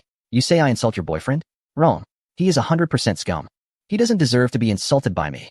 Tang Yu's brows furrowed in anger, her chest rising and falling rapidly. "Watch your mouth, or else." Xinyang smiled. "Or else what?" Tang Yu angrily replied. "I'll make sure you can't survive in this city." Suddenly, a woman's voice came from the doorway. "Tang Yu, your temper is quite fierce." Chapter 145, Kicking the Scum, Training the Beauty. Everyone turned their heads in unison. At the entrance of the restaurant, a powerful and stunning beauty walked in. "Fei Shui?" Xinyang exclaimed. Han Fei Shui smiled at him and nodded but didn't speak. Instead, she turned to Tang Yu. "President Tang, it's been a few days since we last met. Your beauty hasn't increased, but your temper has certainly grown." Tang Yu's expression softened slightly. "You strong woman. Why do you come to meddle in my business? Do you know this handsome guy?" Han Fei Shui smiled and nodded. "Yes, he is my good friend, Xinyang. Did you two have some misunderstandings before?" Xinyang quickly replied. "Fei Shui, you came at the right time. Miss Tang doesn't know me and might not believe what I say, but every word I say is true. In fact, all of us are very clear about what kind of person Cheng Shimi is. Only you, Miss Tang, are kept in the dark." Tang Yu didn't believe it at all. In her eyes, Cheng Shimi was gentle, considerate, tall, handsome, ambitious, and devoted. He was simply the perfect man. "I don't believe it. Why do you have to say he's scum? What exactly did he deceive me about?" Xinyang glanced at Jiang Qingying and explained, "In fact, what Cheng Shimi told you is completely upside down. He said that Miss Jiang is vain, loves wealth, and sought another high branch, ultimately abandoning him. It's all the opposite. He is the one who abandoned Miss Jiang while looking for someone better. He started dating Miss Jiang in college, and over the 5 years, he had countless affairs, all while keeping it a secret from her. Until he found you, the young lady from a wealthy family. He felt he had finally found his ultimate goal. The moment you agreed to be his girlfriend, he proposed to break up with Miss Jiang. Do you remember he once gave you 999 roses? That money was all taken from Miss Jiang. Tang Yu was stunned. She couldn't believe what Chen Yang said could be true. She looked at Cheng Shimi. Darling, is what he said true? Cheng Shimi was terrified, trembling all over, cold sweat pouring down. However, his mental fortitude was still strong. He pointed at Chun Yang and Jiang Qingying, angrily shouting, "You are slandering us. You abandon someone and then turn around and accuse others. When did I ever abandon you? Am I that kind of person?" Then, he turned to Tang Yu. "Yeah, you have to believe me. They are lying. They can't stand to see me happy. Can't stand to see us in love." Jiang Qingying struggled out of Zhong Qin's embrace, tears streaming down her face. "You, Cheng, it's one thing to abandon me, but I finally managed to forget you. Why do you have to come and provoke me today? Are you showing off that you have a girlfriend? Or are you afraid I'll expose your hypocritical face?" Seeing Tang Yu, still half convinced, Chen Yang spoke again. "Miss Tang, you must believe what I say. Don't be fooled by Cheng Shimi. He is a complete scoundrel, a con artist in love. He relies on sweet-talking women to deceive them for money and favors. He even fantasizes about achieving a glorious life without putting in the effort, just by relying on women." Han Feishue grabbed Tang Yu's hand. "Tang Yu, how many years have we known each other? You don't even believe me? I can guarantee that what Chen Yang said is true. You have no grievances with him. Why would he deceive you?"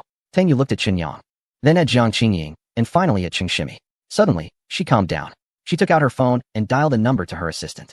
"Immediately use all resources to investigate Cheng Shimi's background over the past 10 years.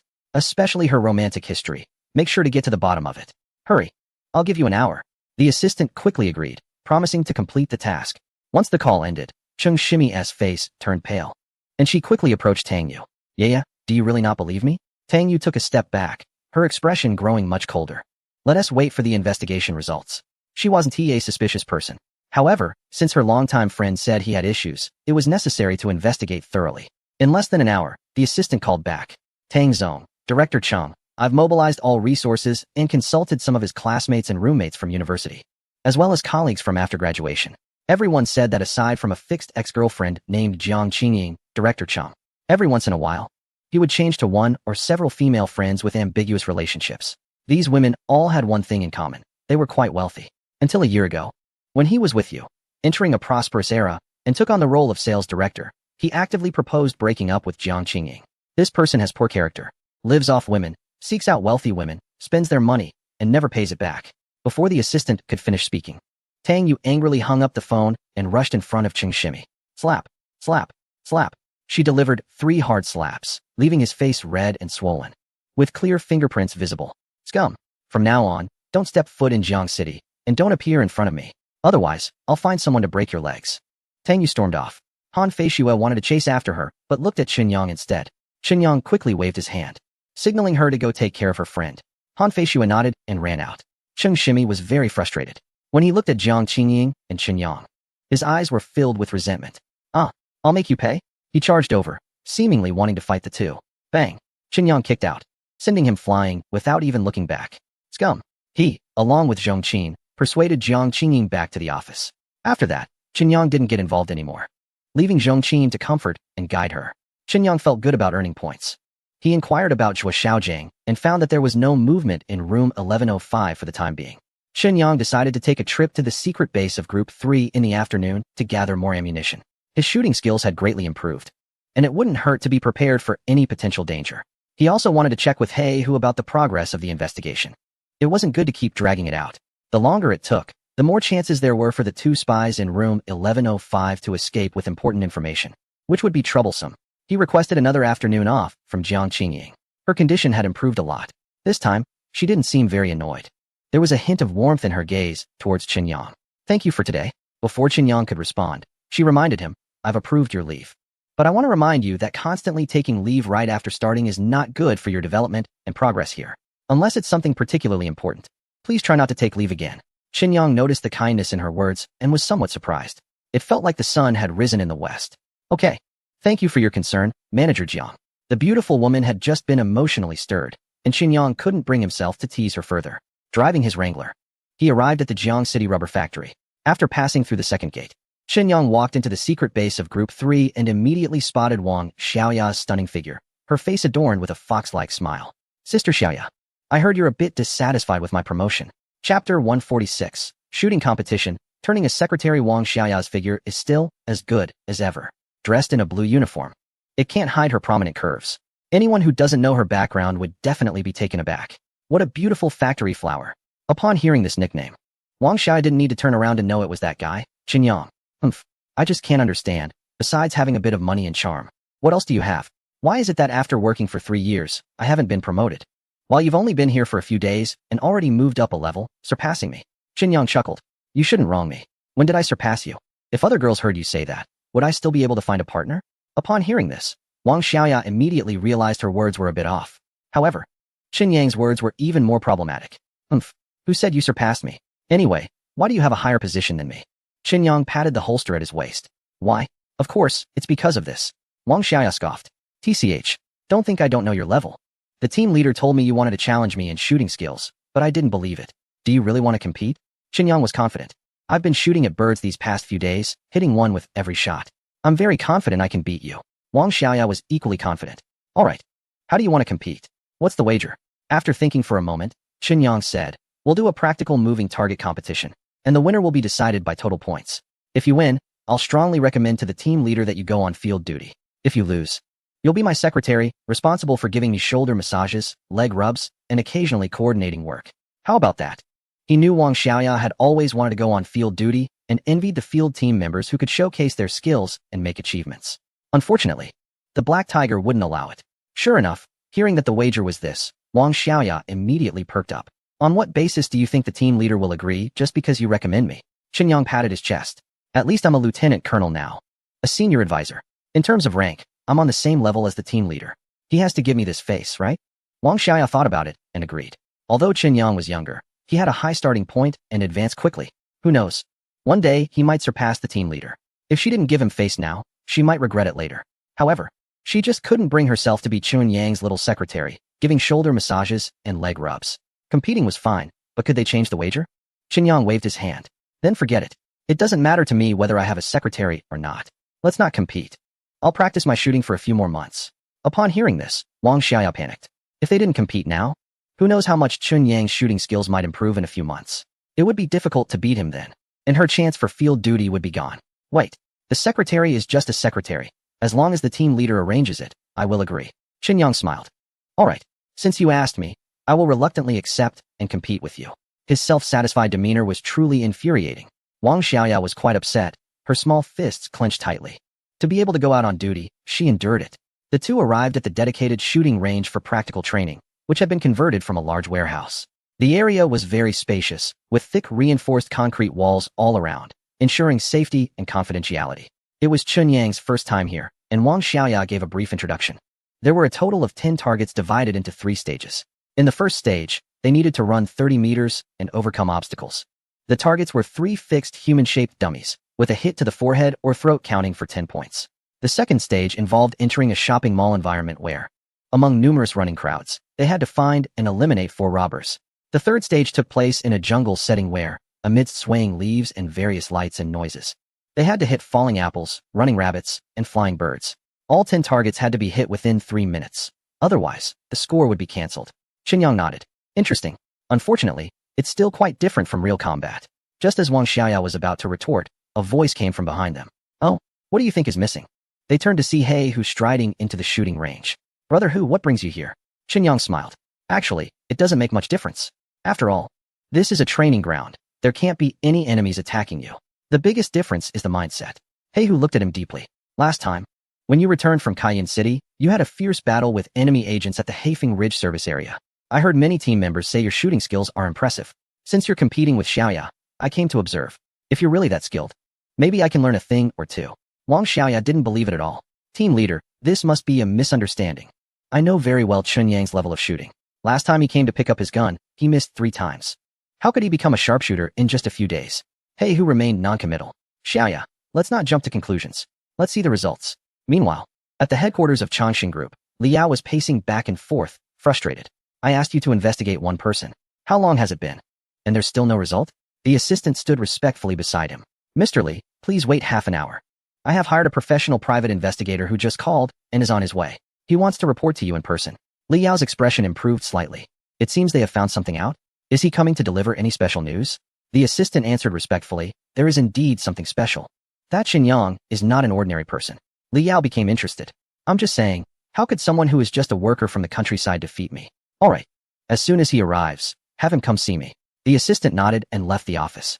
Li Yao gazed out the window, a glint of malice flashing in his eyes. Xinyang, no matter who you are, if you dare to oppose me, I will make you pay the price. The match between Xinyang and Wang Xiaoya officially began, with Black Tiger as the referee. Ladies first. Xinyang, let Wang Xiaoya go ahead. Wang Xiaoya, not one to hold back, gripped her gun and sprinted forward, quickly overcoming multiple obstacles and covering 30 meters. Bang, bang, bang. 3 consecutive shots hit the human-shaped target. She then charged into the simulated mall. Black Tiger watched her movements, unable to help but nod. This girl has made significant progress in both agility and marksmanship. Who knows? She might really be able to go out on field missions in the future. Xinyang smiled. Right now, she is definitely far from it. However, if I train her for a few months, there might be hope. Black Tiger looked at him with a half-smile. It's not impossible, but I need to see your practical combat ability first. Soon, Wang Xiaoya finished her shooting, taking 1 minute and 28 seconds, with a total score of 750. Very good. Black Tiger was very satisfied. This score is enough to rank in the top 10 in the Special Operations Unit. He himself took 1 minute and 2 seconds, scoring 810. Wang Xiaoya, full of pride, looked at Xinyang with her chin raised. How about that? Are you scared? Do you still dare to compete with me? Chapter 147. Damn. Your attitude is even bigger than mine. Xinyang extended his hand and adjusted Wang Xiaoya's proud head. Be careful. Blind confidence can lead to serious mistakes. Wang Xiaoya looked confused. Black Tiger shook his head with a wry smile. Xinyang stood at the starting line, not drawing his gun. The starting signal sounded. Go. He sprinted like a cheetah, with every obstacle unable to hinder him in the slightest. Jumping and rolling, he could even step in the air. In the blink of an eye, he covered 30 meters. Without losing speed, he drew his gun and shot. Bang bang bang. After 3 consecutive shots, he dove into the simulated mall. In less than 5 seconds, he locked onto his target in the crowd and quickly took down 4 gangsters. He then charged into the simulated jungle. His vision, hearing, and sense of smell were all fully activated. Amidst the swaying leaves, lights, and noise, every shot hit the target. He shot down falling apples, hit a running rabbit, and pierced a bird's wing. When he leisurely walked out of the shooting range, the results were in. He took 25 seconds, scoring 990. The missing 10 points were because he didn't shoot the rabbit and the bird in the head, but hit their right leg and wing instead. What? 25 seconds? Black Tiger was stunned, his eyes almost popping out. To his knowledge, the Special Operations Unit was filled with experts. The best score barely made it under 1 minute, 56 seconds. Xinyang not only broke the record but also shortened it significantly. It's less than half of the previous record holder's time. What kind of speed is this? Wang Xiaoya was also stunned. A newcomer who missed the target 3 times could achieve a score of 990 in such a short time? It seemed unbelievable. Wang Xiaoya seriously doubted whether she was still dreaming. Otherwise, she couldn't explain what she was seeing. Breaking a double record was even more challenging than imagined. If we disregard time, many sharpshooters can achieve scores of 990 or even full marks. If we overlook accuracy and purely pursue speed, many physically fit individuals can reach times of 50 seconds, 40 seconds, or even 30 seconds. However, achieving both 25 seconds and a score of 990 is nearly impossible. Only a top expert with combat-level physical fitness and master-level shooting skills could accomplish this. But in reality, those with master-level shooting skills are quite rare in the entire region. Right? Seeing the dazed expressions on both of their faces, Xinyang smiled. So how about it? It's time to fulfill the bet, right? Wang Xiaoya continued to play dumb. Hey, who thought for a moment? Xinyang was now a major and a senior advisor. The second most important person in Group 3 after him. Given the special circumstances, it was reasonable to assign a secretary to handle daily affairs. He nodded in agreement. Xiaoya, starting today, you will be Advisor Chen's secretary. You need to manage daily tasks well and learn shooting skills and body techniques from your leader to strive for an early deployment. I can promise you that as long as your score reaches 1 minute 10 seconds and 800 points, I will agree to transfer you to the field action team. At first, Wang Xiaoya wanted to resist and refuse the new position. A female secretary? It sounded like a mere decorative role, and she didn't want that. But when she heard that meeting the performance criteria would allow her to go into the field, she became tempted. After some hesitation, she accepted the honorable task. Okay, I will definitely work hard. Yang looked pleased and immediately started giving orders to his new secretary. Little secretary, come here. My shoulder is a bit sore from shooting earlier. You help me massage it. Wang Xiaoya quickly glanced at He Hu, biting her lip, her face turning red. You bad guy, she exclaimed, and then she dashed away. Yang was speechless. What kind of little secretary was this? She was completely disobedient and seriously lacked training. He would need to put in more effort in the future. Next, He Hu personally accompanied him to the equipment room to collect firearms and ammunition. As a senior advisor now, Yang had much greater authority. Given his exceptional shooting skills, He Hu recommended he take 3 types of firearms: a pistol with a silencer and 500 rounds of ammunition, and a submachine gun with 2,000 rounds. A sniper rifle with 100 bullets. Originally, Yang had a personal space, allowing him to carry more ammunition. Especially for submachine guns, they consume bullets quickly. However, the personal space is a secret and must not raise suspicion. Carrying too much ammunition could lead to unnecessary speculation. Before leaving, the Black Tiger informed him that Wei Xianpin was indeed a senior researcher involved in a missile technology project at the Research Institute. Recently, the project had made a significant breakthrough, surpassing the most advanced technologies in the world. The new technique for warhead high-speed maneuvering allows for rapid and unpredictable trajectory changes, making it virtually impossible to defend against. The chance of a successful breach has increased to 99. Wei Xianpin is currently under interrogation, and results will be available soon. Yang, this matter must be taken very seriously. I will send people under your command to closely monitor those 2 spies. Once the interrogation shows progress and we confirm the number of individuals involved and their identities, we must focus on whether there are any other internal traitors or external spies providing support. Immediate action must be taken. If we act too early, we risk alerting the other spies and allowing them to escape. If they manage to take away any important technologies or confidential information, the loss will be immense. Yang nodded. Rest assured, I will ensure tight control and not let those 2 escape. Just as Yang was preparing to leave the secret base, he received a call from an unknown number. Hello, who is this?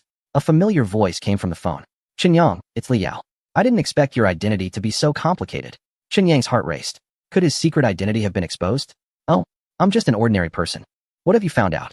Why are you investigating me? Liao chuckled. You're not ordinary. You own a lakeside villa and a 5-star hotel. At such a young age, your assets exceed $1 billion. In Jiangxing, you are considered a key figure. Yang's anxious heart quietly relaxed. This information was all public. Anyone who looked into it carefully could find it. Lida Xiao, your concern for me is overwhelming. Compared to you, I'm just an ordinary person. Just get to the point. Why are you investigating me? Liao laughed heartily. All right, straightforward. My request is simple. Leave Bai Yuyan. She is mine, and I must have her. Yang retorted sharply. What if I refuse to let her go? Liao's voice turned dark and ruthless. Then prepare for your Moonbay Hotel to close down. Without money, how do you plan to fight me? Yang felt a surge of anger. Are you threatening me? Liao smirked with satisfaction. You could say that. As long as you leave Bai Yuyan, everything can be discussed. What do you think? Yang responded without hesitation. You're definitely dreaming. Let me warn you. Those who do evil will meet their end. From now on, keep your distance from my woman. Otherwise, you will surely regret it. If you try to mess with me, the outcome might be something you can't bear. Liao sneered coldly. Damn, your tone is even bigger than mine. I really don't know where you get your confidence. Since you don't know what's good for you, just wait for your downfall and end up with nothing. Chapter 148. Crisis looms. Bad news continues. President Zhuo panics. After hanging up the phone, Yang felt a wave of displeasure. This traitor is too arrogant. Acting as a lackey for the enemy, being a spy. Instead of hiding with his tail between his legs, he dares to provoke me? If it weren't for the major case at hand, I would really want to uproot him right now. Given the strength of the Chongqing group, the next period at the Moonbay Hotel is likely to be anything but peaceful. Yang returned to Moonbay and arranged for 6 action team members to monitor and track a man and a woman in room 1105 more closely. With Shuo Xiaojing and Wang Fei as 2 experts inside, and 6 action team members outside, they basically established a comprehensive lockdown. Once the arrangements were complete, Yang immediately went to the general manager's office. Zhuo Hongmei was reviewing the business reports. Recently, the hotel had been operating smoothly, with considerable revenue and profit. She was in quite a good mood. Mr. Chun, are you here to check on the work? Yang plopped down on the sofa and poured himself a cup of tea. President Zhuo, I have some bad news for you. Recently, people from the Chongqing group might target our hotel. You need to be mentally prepared and remind your team to closely monitor the situation and be ready to respond at any time. Zhuo Hongmei was taken aback. Where did you get this insider information? Besides the Chongqing Grand Hotel, which is a competitor, we have no grievances with the Chongqing group, right? There is no need for a competing hotel to make a big deal out of us. Yang waved his hand. Stop guessing. This matter is a bit complicated. Just be prepared. After saying this, Qin Yang left the office to find Zhua Xiaojing and Wang Fei. Zhua Hongmei pouted her lips and muttered softly, "The boss is impressive. Even explaining one sentence is tiresome. Just because you say there's a crisis, does it mean there is one?" She was quite dissatisfied with Qin Yang's attitude. Not explaining clearly and only issuing orders. Doesn't she, as the general manager, have any judgment ability? However, since the big boss had spoken, she still had to execute the orders. She edited a work message and sent it to the hotel management group, urging all departments to stay vigilant and prepare response plans to prevent any unexpected situations. All departments responded, received. The directors and department managers understood the situation. The contingency plans had always been in place. President Zhua was just giving a routine reminder. If it were truly serious, she would have called a special meeting or emphasized the warning more strongly. Everyone had been working together for so long. The leader's temperament and working style were already well known. So it wasn't taken seriously. Who would have thought that within less than an hour, various departments of the hotel began to encounter problems? One by one, they rushed to report bad news to Zhua Hongmei in her office.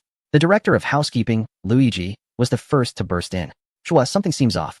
In a very short time, the hotel's online reviews had increased by more than 20 negative comments, all low scores, some complaining about poor hygiene, others about bad service, and even more outrageous claims about mice in our guest rooms and cockroaches in the food. Zhua Hongmei felt a headache coming on. Before she could speak, the sales director, Gao Xiang, also stormed in. "Zhua, this is serious. In less than an hour, I've received over 10 calls, all with bad news. Many clients, especially a few major ones, have notified us that they will not renew their contracts with our hotel this year, and all future bookings have been canceled. We're facing huge losses." Zhua Hongmei's heart sank. Could it be that Qin Yang's warning was true? Is Chongqing Group going to take action against us? What could be the reason behind this? The next moment, the administrative director, Zhong Qin, rushed into the office. Her prominent bag was heaving with her breath. "Zhua, I have an urgent report. In just a short afternoon, there have been 3 waves of inspections from various authorities, fire safety, health, and police departments. According to their information, someone reported that there are issues with our hotel, which is why they came to inspect. Fortunately, I managed to handle it on the spot, but I feel this is not coincidental. If we don't address the root problems, they will definitely come back. If we don't identify the issues, those behind this won't let it go easily." Zhua Hongmei's head throbbed. Just as one wave subsided, another arose. Not a single issue was minor or easy to resolve. Each one struck at the core. She hoped no one else would come in. At that moment, Zhua Hongmei wanted to lock the door to prevent anyone from entering with more bad news. Unfortunately, the more one fears, the more likely it comes true. The HR manager, Zhu Ying, rushed in with a stack of papers. Seeing the 3 directors present, she couldn't help but ask, "Are the leaders in a meeting?" Zhua Hongmei shook her head and pointed to the papers in her hands. "Forget about them. Quickly tell me, what bad news do you have?" Zhu Ying was surprised. How did Zhua know she had bad news? "Zhua, please take a look at these papers." She spread the documents out on the table. Zhua Hongmei's pupils contracted. "Resignation letters?" Zhu Ying nodded. "These resignation letters just came in one after another. They are all from key personnel and management above the supervisor level in various departments of the hotel. When I came up, I even encountered someone handing in their resignation letter. I estimate that more will come in shortly. Zhua, this is a huge issue. Once these key personnel and grassroots supervisors leave, the hotel will be paralyzed. We must find a way to quickly put a stop to this wave of resignations." At this moment, Zhua Hongmei is finally panicking. Internal and external troubles. From top to bottom, inside and out, every department in the hotel is being targeted. Each strike is a deadly threat. Zhua Hongmei immediately instructs her secretary to notify all departments that all management personnel at the level of manager and above must gather in the small conference room for an emergency meeting. It must be quick. Everyone must be present within 20 minutes. After a pause, Zhua Hongmei suddenly adds, "Also, let Administrative Officer Qin Yang attend as an observer." The young secretary is a bit confused but doesn't dare to ask more and immediately carries out the order. The directors and managers present are also surprised. Why would the general manager allow an administrative officer, who is at a lower level, to attend a meeting for higher management? Even if Qin Yang has a connection to Zhua Hongmei, it shouldn't be to this extent. According to Zhua Hongmei's work style, she has always been clear about public and private matters and would never joke or be muddled in such situations. 20 minutes later, all the management gradually enters the small conference room. In previous meetings, Zhua Hongmei, as the general manager and top leader, would always be the last to arrive. Today, however, she breaks the norm and sits in the main seat, waiting for everyone to arrive. Qin Yang, as the only person not at the managerial level, quietly finds a corner and sits down. Many people cast puzzled looks at him. Ahem.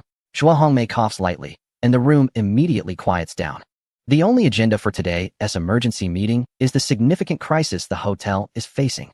She hopes everyone will unite, brainstorm, and work together to overcome this challenge. Chapter 149, Ridiculous. The little officer is trying to dictate. It's simply laughable. At the Moon Bay Grand Hotel, the atmosphere in the small conference room is very tense. Zhua Hongmei, dressed in a striking red work suit, looks both stylish and authoritative. Her expression is very serious, exuding the aura of a leader. Now, I invite everyone to present their solutions to the issues we've identified. The room falls silent as everyone thinks about how to break the deadlock. Only Chen Yang is leisurely enjoying the view of the beautiful women in the room. Luigi, the director of housekeeping, scans the room and notices everyone is silent. So she speaks up first. She is a nearly 30-year-old single woman, a beauty who has chosen to remain celibate. With a great figure but no romantic relationships. She is seen as wasting social resources. In response to the negative reviews we found online, my suggestion is to request the removal of any that do not reflect the actual situation. As long as we provide sufficient evidence, such as on-site photos and procurement vouchers, they should be approved for removal. For the remaining reviews that cannot be deleted or blocked, we can only focus on providing excellent service and hygiene while encouraging positive feedback at the front desk. We must eliminate negative reviews while increasing positive ones. All departments should pay close attention. If there are any guest complaints, they must be resolved perfectly to ensure guests do not leave the hotel dissatisfied. If we could invite some influencers to experience our services personally and promote us, it would have a better effect. Zhua Hongmei nodded slightly in agreement. The sales director, Gao Xiang, was eager to contribute. Adjusting his tie, he took on the demeanor of a director for his second speech. Regarding many clients who are unwilling to renew contracts, my suggestion is for the sales department to take the lead in visiting them one by one, asking for their reasons, giving gifts, and reducing prices. We should do everything possible to retain clients, especially major clients, by personally leading the visits. This not only demonstrates our sincerity, but also offers sufficient benefits. I firmly believe we can win these people over. Zhua Hongmei felt gratified. In the face of adversity, her capable subordinates were stepping up. They quickly presented solutions and actively engaged on the front lines. That's great. Director Gao is leading by example and is ready to fight. Sales work is of utmost importance for the survival of the hotel. With Director Gao at the helm, leading the charge, I feel very reassured. Gao Xiang was excited, his face glowing. He pretended to be modest, while also flattering, saying, "This is what I should do. The hotel performs well under your leadership, Director Zhua. With your guidance, we are motivated and hopeful. I believe we will successfully get through this crisis." Zhua Hongmei nodded and looked at others. The administrative director, Zhong Qin, immediately began to speak. The Moon Bay is filled with beautiful women, and Zhong Qin is the most familiar, knowledgeable, and charming among them. Regarding surprise inspections, my suggestion is to either have myself or Director Zhua lead a public relations team, including departments such as fire safety, health, police, and taxation. Regardless of whether they come to us, we should take the initiative to visit them, find relevant leaders, gather information, and show a sincere attitude towards rectification. If necessary, we should also allocate some funds for public relations activities to clarify that we operate in compliance with regulations, eliminate misunderstandings, and restore operational order as soon as possible. Zhua Hongmei nodded, saying, "You can rest assured about this. As long as you need me to step in, I will fully cooperate and be available at any time." Finally, it was the turn of HR manager Zhu Ying to speak. She was a divorced woman in her 30s, dressed simply yet elegantly, showcasing her figure while reflecting a capable style. She appeared somewhat aloof on the surface, but Qin Yang could see the passion hidden in her eyes. Regarding the wave of employee resignations, my suggestion is to meet with each key staff member who has resigned or is planning to resign. We should have private discussions, inquire about their reasons, and offer targeted improvements and benefits to retain them. We must get through this wave no matter what. Otherwise, losing key personnel will lead to operational issues for the entire hotel. Zhua Hongmei did not express her opinion, but looked at the other management team members. Does anyone have any additional comments? Everyone shook their heads. The heads of various departments had expressed their views on their respective issues. It seemed inappropriate for others to add anything further. In any organization, interfering in others' work is generally unwelcome. At this moment, it should have been Zhua Hongmei, as the general manager, who made a concluding statement to finalize the discussion. However, she did not do so. Instead, she looked towards Qin Yang. "Commissioner Chun, do you have any thoughts or suggestions?" Qin Yang did not expect Zhua Hongmei to suddenly call on him. In the meeting room, among so many management members, there were only 3 men: the sales director Gao Xiang, security manager Ma Dashan, and himself.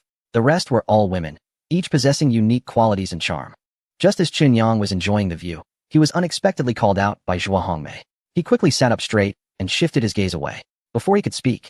Someone snickered. Joie, it's not that I'm being chatty, but what can a mere administrative officer like him possibly contribute? Gao Xiang shot a sideways glance at Qin Yang, dismissing him with disdain. In the small conference room at Moon Bay, surrounded by beautiful women, he felt like the best-looking one, aside from the clumsy Ma Dashan. Now that Qin Yang had entered the picture, it was simply unacceptable. Most importantly, he was stealing his thunder. He was younger, taller, and more handsome. Hadn't he noticed? Since the meeting began, several women had been casting glances at Qin Yang, making Gao Xiang seethe with jealousy. Lu Yiji, the director of rooms, also found it inappropriate. She was a pragmatic person who valued efficiency. Unable to hold back, she said, Joie, considering he is a new supervisor, he probably doesn't know enough about the hotel situation, right? We should act decisively and resolve matters quickly. Qin Yang was caught in the middle of this exchange, unsure whether to speak or remain silent. Zhua Hongmei also felt a bit awkward. Her earlier decision seemed somewhat hasty. Everyone was unfamiliar with Qin Yang's background. Allowing a new supervisor to attend a meeting of this level was already an exception, and now asking him to speak seemed unreasonable. Jiang Qingying, the manager of the administrative department, shot a cold glare at Gao Xiang and suddenly spoke up. Qin Yang now represents our administrative department and is qualified to speak, right? Zhong Qin, as the administrative director, and Qin Yang and Jiang Qingying's superior, could not just stand by. Everyone, although Qin Yang is new and his position is not high, he is very dedicated and passionate about the hotel. Listening to his suggestions is not a bad idea and won't take much time. Please be patient. Shui Yufeng, the director of catering, was a perceptive person. Seeing Zhua Hongmei's discomfort, she immediately stood up. On the day Zhua Hongmei hosted the gathering, Qin Yang was present, and Shui Yufeng still remembered him. It was clear that Qin Yang was favored by Zhua, which is why she was supporting him. Gao Xiang was a self-absorbed individual, while Lu Yiji was straightforward, unintentionally offending the leader without even realizing it. Indeed, Sister Qin is right. What harm is there in listening? Qin Yang, why don't you share your thoughts? It's fine if you say something wrong. It might even inspire us. Upon hearing Shui Yufeng's comments, Zhua Hongmei's expression improved significantly. Ma Dashan also wanted to show support. However, the security department is a weaker entity, with little influence. He moved his lips, but didn't dare to speak up. Ha ha ha, Gao Xiang suddenly laughed loudly, casting a contemptuous glance at Qin Yang. When he turned to the group, he concealed his disdain, but carried a hint of inexplicable provocation. It's truly ridiculous. Do we, a group of senior executives, need a rookie junior officer to come and dictate to us? It's laughable. Chapter 150. You're still wet behind the ears. What do you know? Gao Xiang seemed possessed, his words and demeanor extremely arrogant. He managed to offend everyone present. The scene erupted in uproar. Zhua Hongmei looked at Gao Xiang coldly, puzzled. This guy, relying on some resources he has, is quite skilled in sales and has some tricks up his sleeve. His performance is commendable, and he can hold his ground. He usually acts a bit high and mighty, being arrogant towards peers and domineering towards subordinates. However, he has always been respectful towards his superiors, even going out of his way to curry favor. What has gotten into him today? Has he lost his mind? Or has he been kicked by a donkey? Zhong Qin and Shui Yufeng both wore grim expressions. Just a moment ago, they had clearly supported Qin Yang, which was essentially supporting Zhua Hongmei. They didn't expect that this fool Gao Xiang would directly contradict them in front of so many people, showing no respect at all. This is outright provocation. The two of them gritted their teeth in secret. Should they confront him now, or take note, and settle the score later? As the person involved, Qin Yang felt even more confused. Gao Xiang, a sales director, had no real connection to him as an administrative officer. What is the point of this confrontation? Did I take your position? Steal your bonus? Or invade your territory? Ding! Today's intelligence triggered. Intelligence 4. Gao Xiang has been bribed by Li Yao and is preparing to switch to Chongqing Grand Hotel. His task is to act as an undercover agent, assisting Li Yao in undermining the Moon Bay Grand Hotel. Qin Yang suddenly understood. So that's it. This guy is not just against me. He is using this opportunity to stir up trouble and create chaos, causing the Moon Bay to become disorganized and unable to coordinate effectively against Li Yao's assault. At this moment, Gao Xiang, seeing the displeased expressions on everyone's faces, was secretly delighted. The angrier you all get, the happier I am. As long as I cooperate with young Master Li and complete the tasks assigned to me, I can move up to the Chongqing Grand Hotel, get a promotion to Deputy General Manager, and my benefits will at least double. With such a good opportunity, why would I stick around to play with you fools? Everyone is under my control. Ha ha ha, everyone quiet down. Zhua Hongmei suddenly reached out and pressed down with her hand. Her expression turned serious. As you may know, Qin Yang was arranged by me to work at the hotel as an administrative officer. I do not deny this. Some people might be wondering in their hearts, as the general manager, how could I lead in nepotism and randomly place someone in the hotel? Moreover, I violated hotel regulations by allowing a supervisor to attend a managerial meeting. Zhua Hongmei straightened her posture and said solemnly, I want to clarify something here. Everyone knows that the major owner of our hotel has changed. It is no longer the previous boss, Zheng Dongshan. Chen Yang's entry into the hotel was not my intention. It was because he is a trusted confidant of the new major owner, representing the will of the owner to some extent. As soon as these words were spoken, everyone at the scene whispered among themselves. No one expected Chen Yang to have such a strong background. The dining director, Shui Yufeng, felt relieved. Earlier, she had stood by Chen Yang's side to support him. Ma Dashan regretted it immensely. If he had been firm earlier and stepped up to say a word for Chen Yang, he would have had backing in Moonbay from now on. Sigh. Zhong Qin was very surprised. Chen Yang usually appears humble and polite, warm and easygoing, not at all like someone with a deep background. That's impressive. It's rare for a young person to have such cultivation. Jiang Qingying's beautiful eyes carefully scrutinized Chen Yang. No wonder this guy is so composed. Taking half a day off on the first day of work means he has someone backing him. At this moment, Chen Yang had to step up and say a few words. He smiled and nodded at everyone present. Please don't think too much. What General Manager Zhua said is purely to elevate me. At most, I am just a small pawn beside the major owner, and certainly not a representative of the owner. He cupped his fist towards Zhua Hongmei. And since General Manager Zhua thinks highly of me and has called on me to speak, I will share a few shallow insights. Despite Chen Yang's modest demeanor, everyone still paid enough attention, sitting up straight and listening intently. Of course, there was one exception, Gao Xiang. This guy was staring at Chen Yang with a provocative look, trying to disrupt and influence his speech. Chen Yang directly ignored him. Regarding the handling of online reviews, I believe Director Lu's suggestion is very good. I want to elaborate further. Chen Yang nodded at the Director of Housekeeping, Luigi, acknowledging her proposal. Luigi was very surprised. Earlier, she had clearly opposed Chen Yang's comments. Unexpectedly, not only did he not hold a grudge, but he also praised her first, making her feel a bit uncomfortable, as if she was lacking in certain aspects. As for retaining customers at a low price, I believe it is unnecessary. Engaging in price wars is a low-end strategy that inflicts more damage on ourselves than on the competition. It's simply not worthwhile. We can temporarily run some promotional activities or offer rewards to loyal customers to show our appreciation, rather than directly lowering prices, which would only diminish our brand standing. As Chen Yang spoke, he frequently glanced at Gao Xiang, clearly indicating his criticism. Gao Xiang's expression was particularly unpleasant, alternating between pale and flushed. He wanted to retort, but couldn't find the right words, so he had to endure it, his face resembling someone struggling with discomfort. Regarding improving employee benefits and retention, I have some differing views. Chen Yang turned to the HR manager, Zhu Ying. His expression was not one of stern criticism, but rather warm and friendly. Manager Zhu, please don't mind. I'm just an outsider sharing some personal thoughts. You can take them into consideration. Zhu Ying sensed Chen Yang's goodwill and offered a slight smile, though a trace of excitement flickered in her eyes. Specialist Chen, I would love for you to share any suggestions so we can refine our plans, she replied. Chen Yang smiled. For us as a business, to go far and steady, we need a loyal and reliable workforce, not a bunch of fence-sitters. This crisis is a test for us. Only the strong will remain. Next, we need to enhance our corporate culture, create smooth promotion channels, establish a comprehensive benefit system, and foster a positive corporate atmosphere. Only by being strong ourselves can we retain talent and cultivate a loyal team, dedicated and steadfast. Zhu Ying listened intently, quietly jotting down his words in her notebook. Zhua Hongmei admired him silently, thinking, no wonder he's the big boss. He's sharp, has vision, and knows how to win people over. Chen Yang also felt gratified. Regarding malicious reporting and surprise inspections, I believe we can use two approaches. One is to resort to legal action, hiring professionals to hold the accusers accountable. The other is to communicate thoroughly with the relevant authorities, clarifying the facts and dispelling misunderstandings. He looked at everyone sincerely. I believe that with our joint efforts, the current issues are just minor hurdles that we can overcome quickly. I have full confidence in you. You all need to have confidence in yourselves as well. After Chen Yang's speech, it seemed that all problems had been resolved, and everyone's mood lightened considerably. Zhua Hongmei's anxious heart settled. Everyone was eager and motivated. Just then, Gao Xiang suddenly stood up, staring directly at Chen Yang with a mocking glint in his eyes. What does a kid like you know about hotel management? You don't understand anything. Chapter 151. Rooting out the traitors and turning the tide. In the conference room, Chen Yang spoke eloquently, analyzing each point one by one. Everyone's tense feelings finally eased, and confidence surged. However, Gao Xiang suddenly launched an aggressive attack, targeting Chen Yang directly. Kid, relying on your little background, you're here spouting nonsense. It's all just hot air.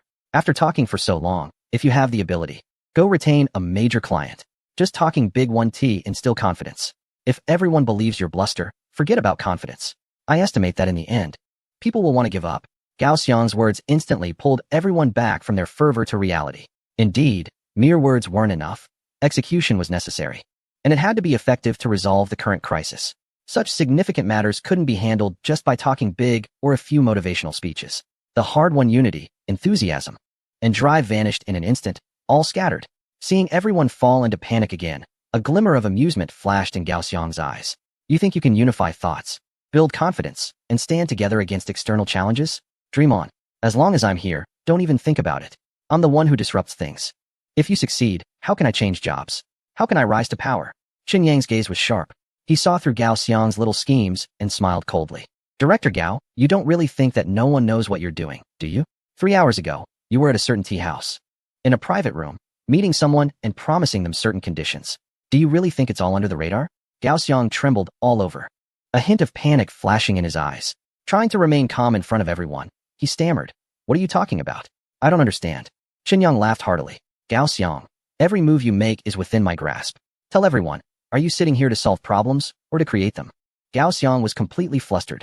He jumped up, pointing at Qin Yang, struggling to articulate his words. You're talking nonsense. Of course. I'm here to solve problems. Director Zhua, don't listen to this kid's wild claims. He's slandering me. Qin Yang's gaze was like a knife. Calm and composed. Slander you?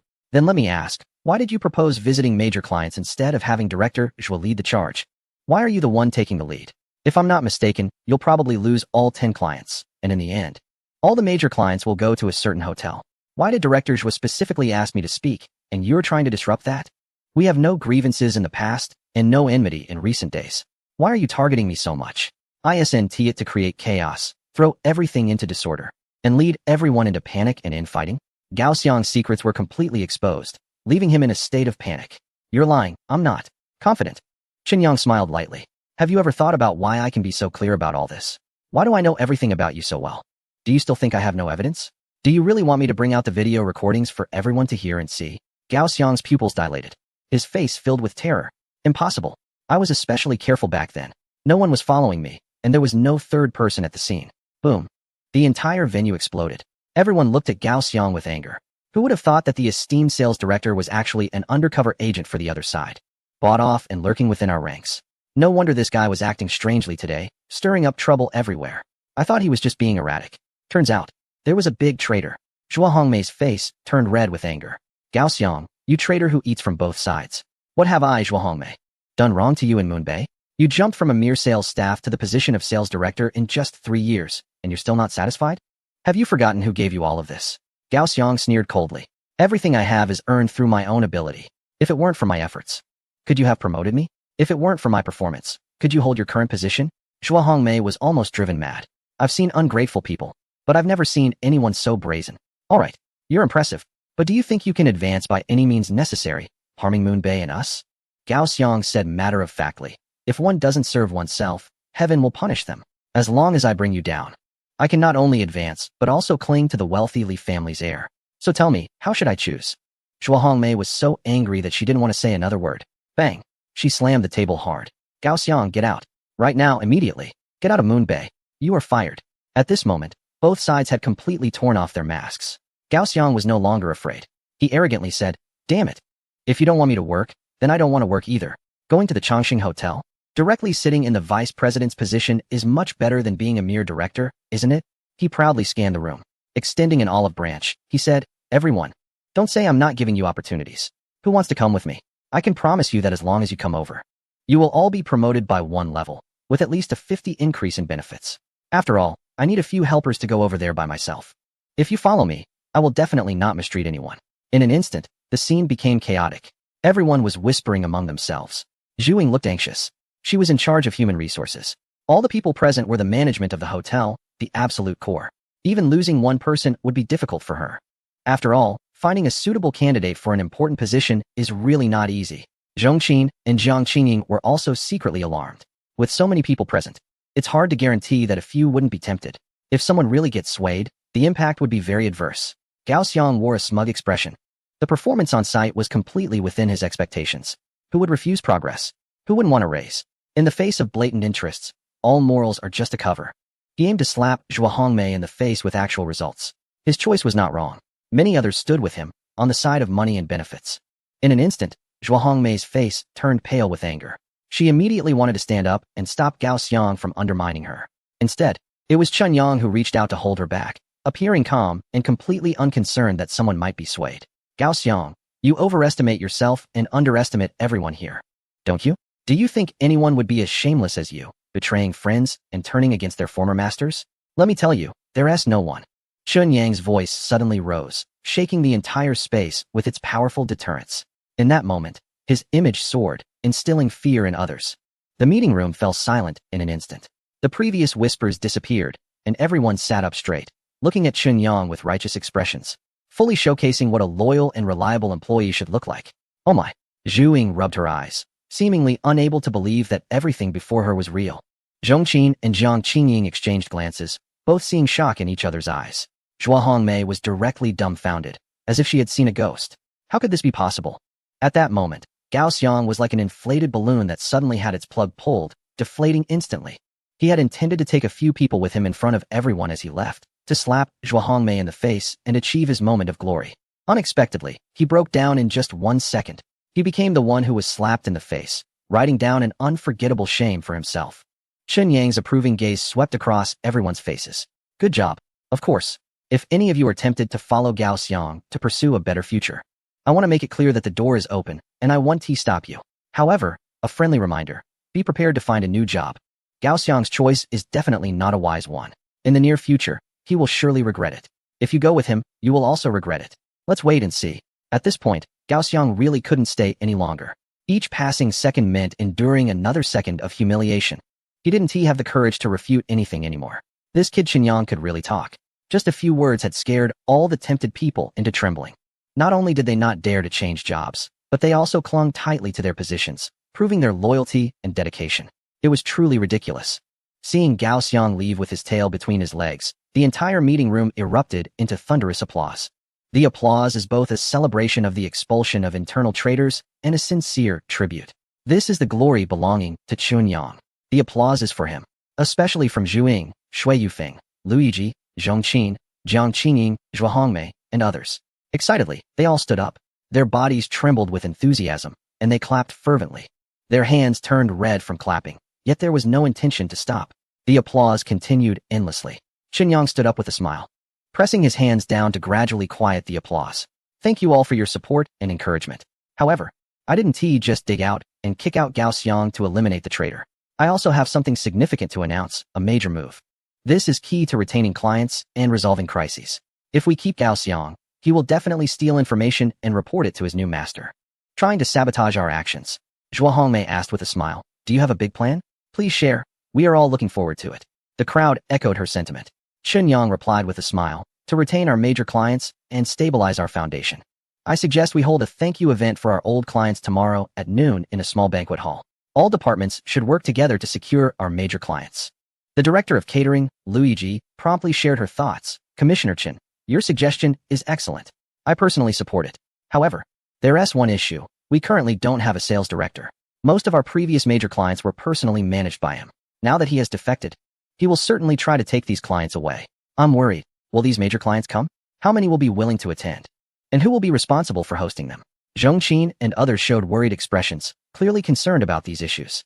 Chen Yang smiled faintly, full of confidence. Director Lu's concerns are quite valid. However, I want to say that when it rains, it pours, and when a daughter gets married, it happens regardless of our worries. What we can do is to make our best efforts to show sincerity and minimize losses. Of course, everyone has their own scale in their hearts. Whether to continue cooperating with us is their choice. I believe they will make their own decisions. At this moment, Zhuo Hongmei had made up her mind. Chen Yang's thoughts were correct.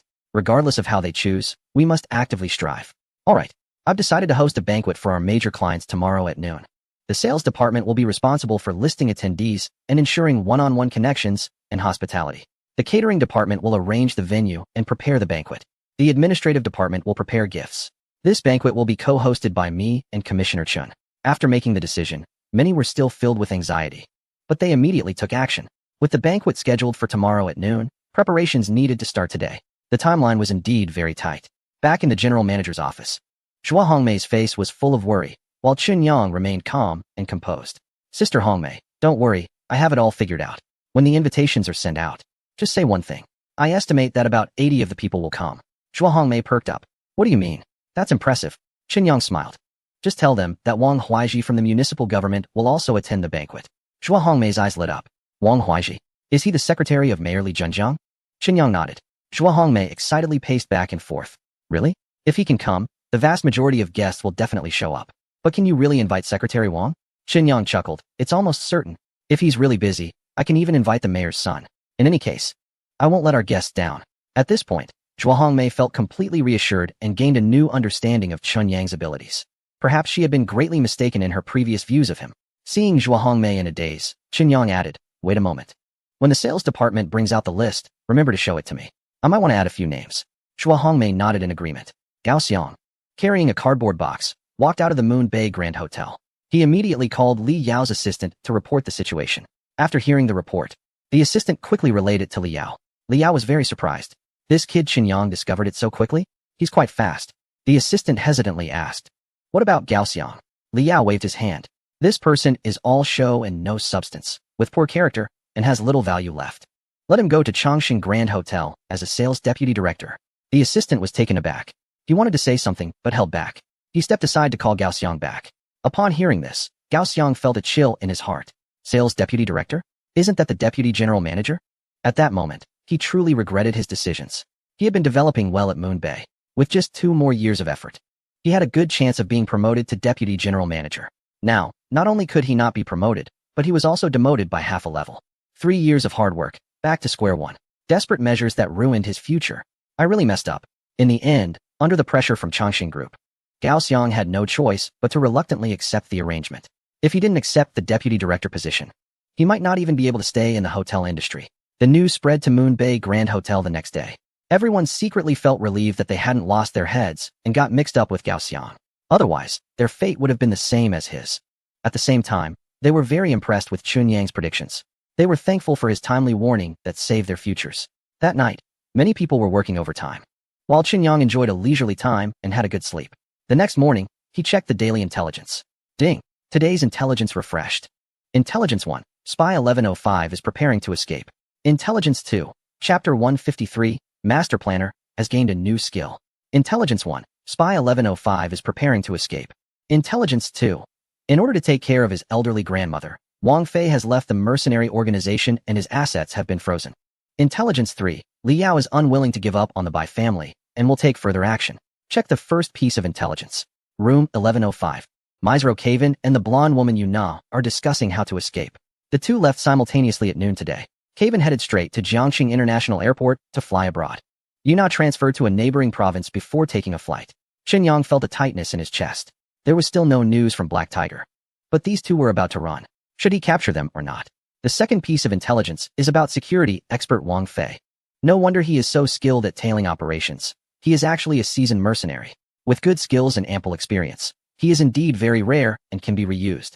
The third piece of intelligence indicates that Li Yao, not content, has launched an attack on the Moon Bay Hotel and still harbors ill intentions towards the Bai family. His ultimate target is likely Bai Yuyan. This scoundrel must be eliminated quickly, or who knows what he might do next. Qin Yang immediately headed to the Moon Bay Hotel to find Shui Xiaojing and Wang Fei. He asked if there had been any movement from the two individuals in room 1105. Shui Xiaojing shook his head. Wang Fei responded, Commissioner Chun. Xiaojing and I have been keeping an eye on them 24/7. There have been no abnormalities. These two haven't stepped outside. Everything is brought to them by the staff. Qin Yang reminded. You need to be careful to prevent them from pulling a fast one. Wang Fei replied, Don't worry, I have experience. I will definitely not let them disguise themselves as staff to escape. Qin Yang nodded in approval. Good. Brother Wang, I heard your family has an elderly grandmother? Wang Fei's eyes sparkled.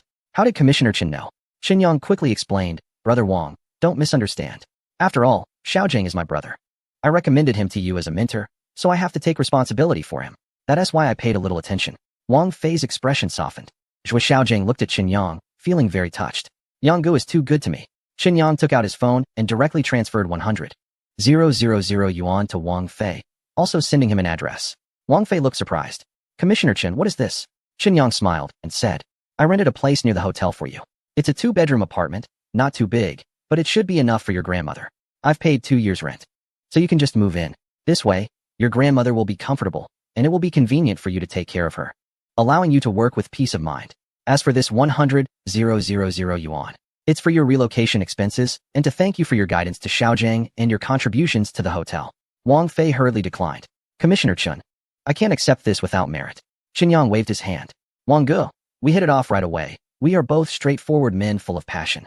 I want to be polite with you, so don't treat me as an outsider either. Just teach Xiaogang well and do the tasks I've arranged. And that will be your contribution. Wang Fei's expression was serious. You can rest assured. I guarantee I'll complete the task. Qinyang patted him on the shoulder and smiled. Good brother. I won't misjudge you. Watching Qinyang's departing figure, Wang Fei felt a bit teary-eyed. It wasn't about the 100,000 yuan or the apartment. It was because of Qinyang's trust and regard for him. A man like him doesn't value money. He values loyalty and friendship. This is also why one would die for a confidant. Ding, you have earned 10 points. Current total, 450 points. Keep it up. Qinyang was in a good mood. During this time, he hadn't paid much attention to the changes in points. Unknowingly, it had risen to 450 points. It had been a while since he last participated in a lottery, and his mood was a bit low. Let us try for a lottery and get some excitement. He initiated the random lottery. Unreliable level. Ding. Lottery completed. Congratulations. You have gained language skills, beginner level, multilingual. 10 points deducted. Remaining points, 440. In an instant, countless language symbols flooded Qinyang's mind, with various strange pronunciations and grammatical structures leaving him quite confused. He attempted to speak a few sentences in English, but found little change from before. He was still stuttering, unable to express himself clearly or understand others. Qinyang felt disheartened. He decided to summon the system again to upgrade his language skills directly to level 4. Ding! Language skills are starting to upgrade. 60 points deducted. Multilingual skills upgraded to level 4, perfect realm. Master level. Remaining points, 380. In an inexplicable way, Qinyang's brain seemed to have unlocked. He became familiar with the languages of the world as if he were a native speaker. He could read fluently, listen clearly, and speak authentically. For example, when speaking English, he could instantly switch to a London gentleman's accent or an American casual tone. If he were disguised as a Westerner and someone listened to him speak, they would definitely think he was a true foreigner. Moreover, Qinyang discovered something magical. When his multilingual skills reached the master level, he could not only understand foreign languages, but also excel in various dialects and minority languages within the country. If he were to perform a comedic dialogue, he would surely be a master at it. Qinyang was very pleased. Although language skills were just a life skill, he now owned a 5-star hotel that frequently hosted foreign guests, and who knows when it might come in handy. He checked his personal information panel. Host name, Qinyang. Host age, 22 years old. Theoretical lifespan, 120 years. System level. Level 2, 3 pieces of yesterday's triggered information. 1 piece of today's triggered information. Life skills, enchanting hands, level 4 perfect. God level driving, level 3 proficient. Beast language, level 4 perfect. Multilingualism, level 4 perfect. Sharpshooter, level 4 perfect. Artistic talent, level 1 beginner. Special skills, personal space, level 3, 10 cubic meters. Golden eyes, level 1. Scanning range, 1 meter. Telepathy, level 4. Communication range, 30 meters. Combat skills, fighting technique, level 4 perfect. Invisible thief, level 4 perfect. Unseen and formless. Heartbreaker, level 3 major achievement, 1 palm to the heart. Star plucking and moon grabbing, level 1 beginner. Capturing dragons and binding tigers. Sky treading step, level 2 minor achievement. Flying over grass. Training secret method, none. Combat power level, advanced soldier king. Speed essence, strength evaluation. With star plucking hands and sky treading step, can suppress advanced combat generals. Seeing the life skills section, Qinyang was quite pleased to find that multilingualism had indeed increased. Recently, his strength had been improving slowly. He needed to find a way to work harder, either upgrade a combat skill or find a potion to enhance his abilities. Which option to choose? He went to a quiet place and dialed Black Tiger's number. Brother, how is the investigation going? Black Tiger quickly responded, I was just about to call you. Something big has happened. Qinyang's heart sank. What is going on? Black Tiger's tone was very serious. According to the interrogation results and feedback from the Missile Research Institute, Wei Xianping has compressed and stored the latest research achievements in a USB drive. He used the USB to trade for $1 million and handed it over to a woman named Yuna. She should be one of the 2 people you discovered and are monitoring in room 1105. Qinyang felt a bit relieved. That is fine. Mice Lukawan and Yuna are both under my control. But Black Tiger didn't dare to relax. Do you know what technology is hidden in that USB? It's the high-speed trajectory change technology for warheads. It's a crucial asset for our strategic missile forces in future battlefields, developed through the hard work of countless researchers. If this technology were sold on the black market, it would be worth at least tens of billions, even hundreds of billions. We cannot let it leak from our hands. Qinyang also became serious. Tiger brother, I am already prepared here and can net them at any time.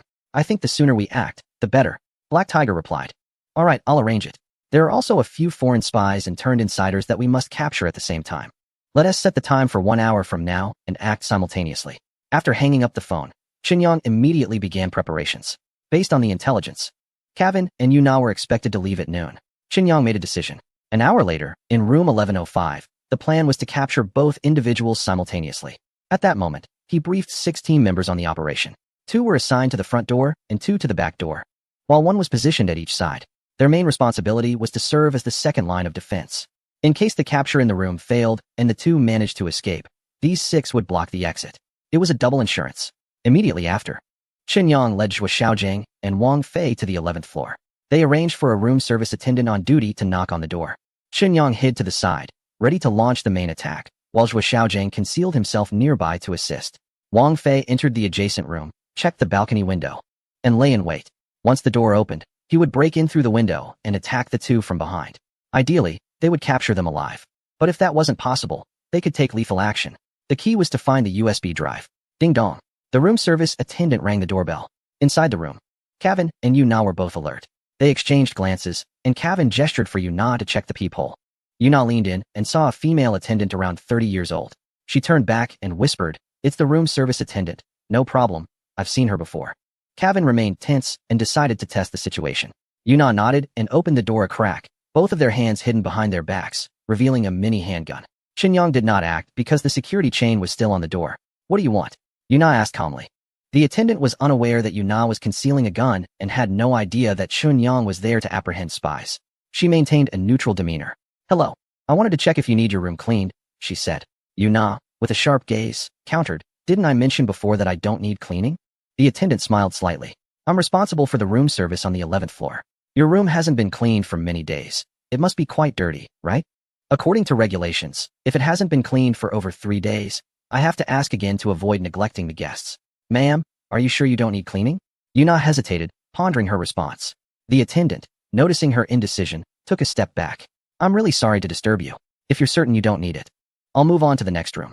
Yuna glanced around. The room was filled with garbage, not only looking unpleasant, but also emitting an unpleasant odor.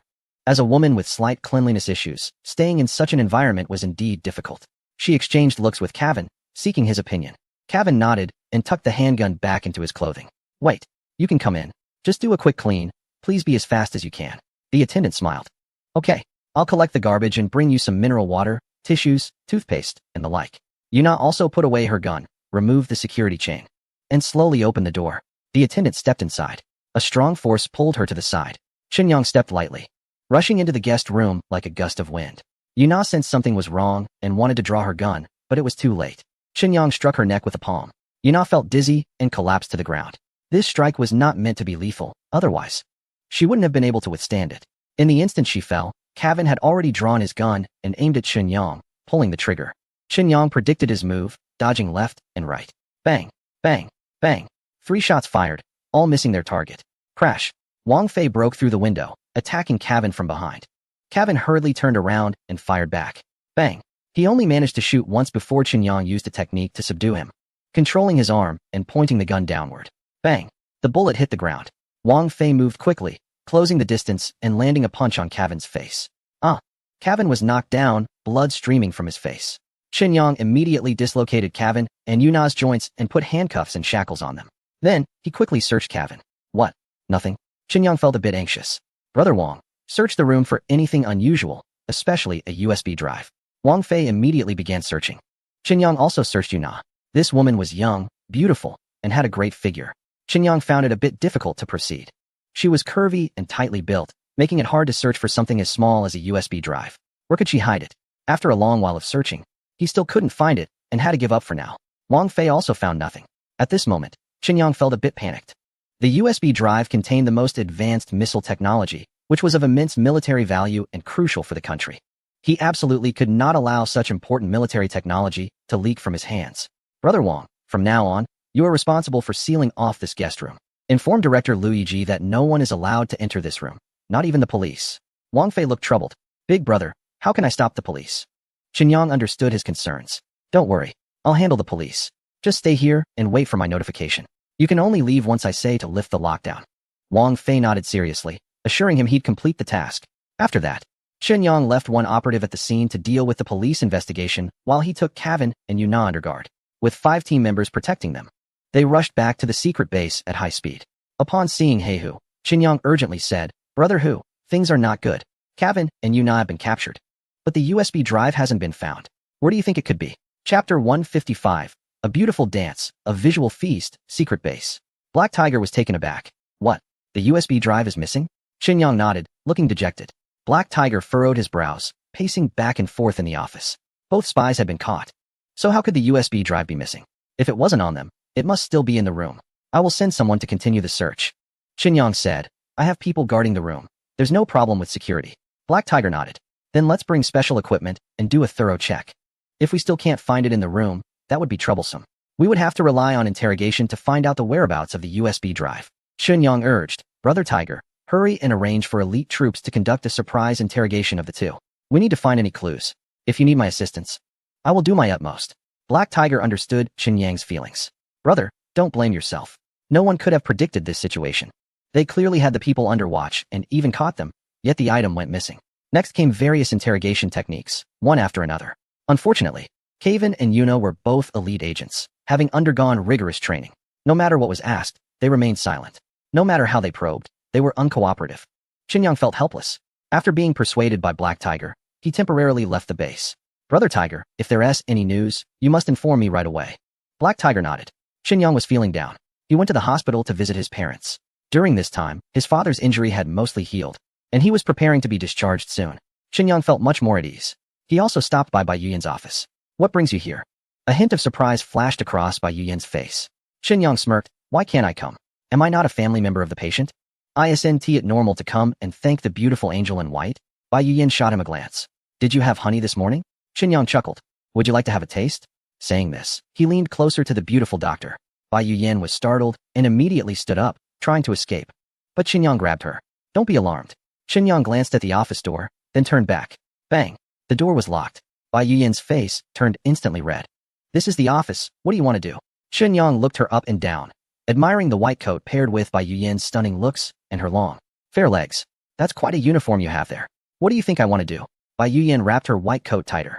"Yang, you mustn't act impulsively. I'm doing this for your own good." Chen Yang glanced at her coat. The curves were even more pronounced, faintly visible. He couldn't help but swallow hard. "Yan Yan, what are you thinking? I came here to remind you to fulfill your promise and give me a dance. You look great in that outfit. How about it? Let's see a little twirl." Yu Yan's mood was complicated, let out a sigh of relief, but also feeling a bit lost. Next, it was Chen Yang's time to enjoy alone. A visual feast. Others were not suitable to watch. An hour later, Chen Yang left the hospital, feeling quite satisfied. Yu Yan, however, felt a bit weak in the legs. Chen Yang's gaze was too sharp, making her feel uncomfortable all over. Back at the Moon Bay Grand Hotel, it was already 10:30. The small banquet hall was ready. All relevant leaders were on high alert. In half an hour, guests would start to arrive. Zhuo Hongmei personally came to check things over, accompanied by Zhong Qin, Shui Yufeng, Luigi, and others. The sales department manager, Jin Ling, seemed lacking in confidence. "Zhuo, do you think the people we've invited will really come?" Zhuo Hongmei glanced at Jin Ling and couldn't help but tease her. "Little Belle, you're tall and usually decisive. Why do you look like a bullied little bride now? Where has your confidence and boldness gone?" The crowd couldn't help but laugh. Jin Ling was stunning, decisive in her work, and full of energy. She was also someone Zhuo Hongmei had personally promoted. So when Gao Xiang defected, he wanted to take Jin Ling with him. But she firmly refused, remaining unmoved. At just 25 years old and single, her standout feature was her height of 175 centimeters. When she wore high heels, most men dared not approach her. The strong sense of pressure could make ordinary men lose their confidence. However, she had a very coordinated figure, long legs, and a slim waist. During her university years, she studied modeling for a while, but later decided against being a pretty face. After graduation, she chose the hotel industry. At Moon Bay, Jin Ling was also a beautiful sight to behold. Regardless of gender, watching her walk was a pleasure. One word, stunning. "Zhuo, please don't laugh at me. We don't have a director now, and I'm too young. I'm afraid my shortcomings might affect the hotel's important matters." Jin Ling looked at Zhuo Hongmei with a hint of grievance. Zhuo Hongmei encouraged her, "You need to have confidence in yourself. If we can get through this crisis smoothly, I'll remember your contribution. If something unexpected happens, I won't blame you."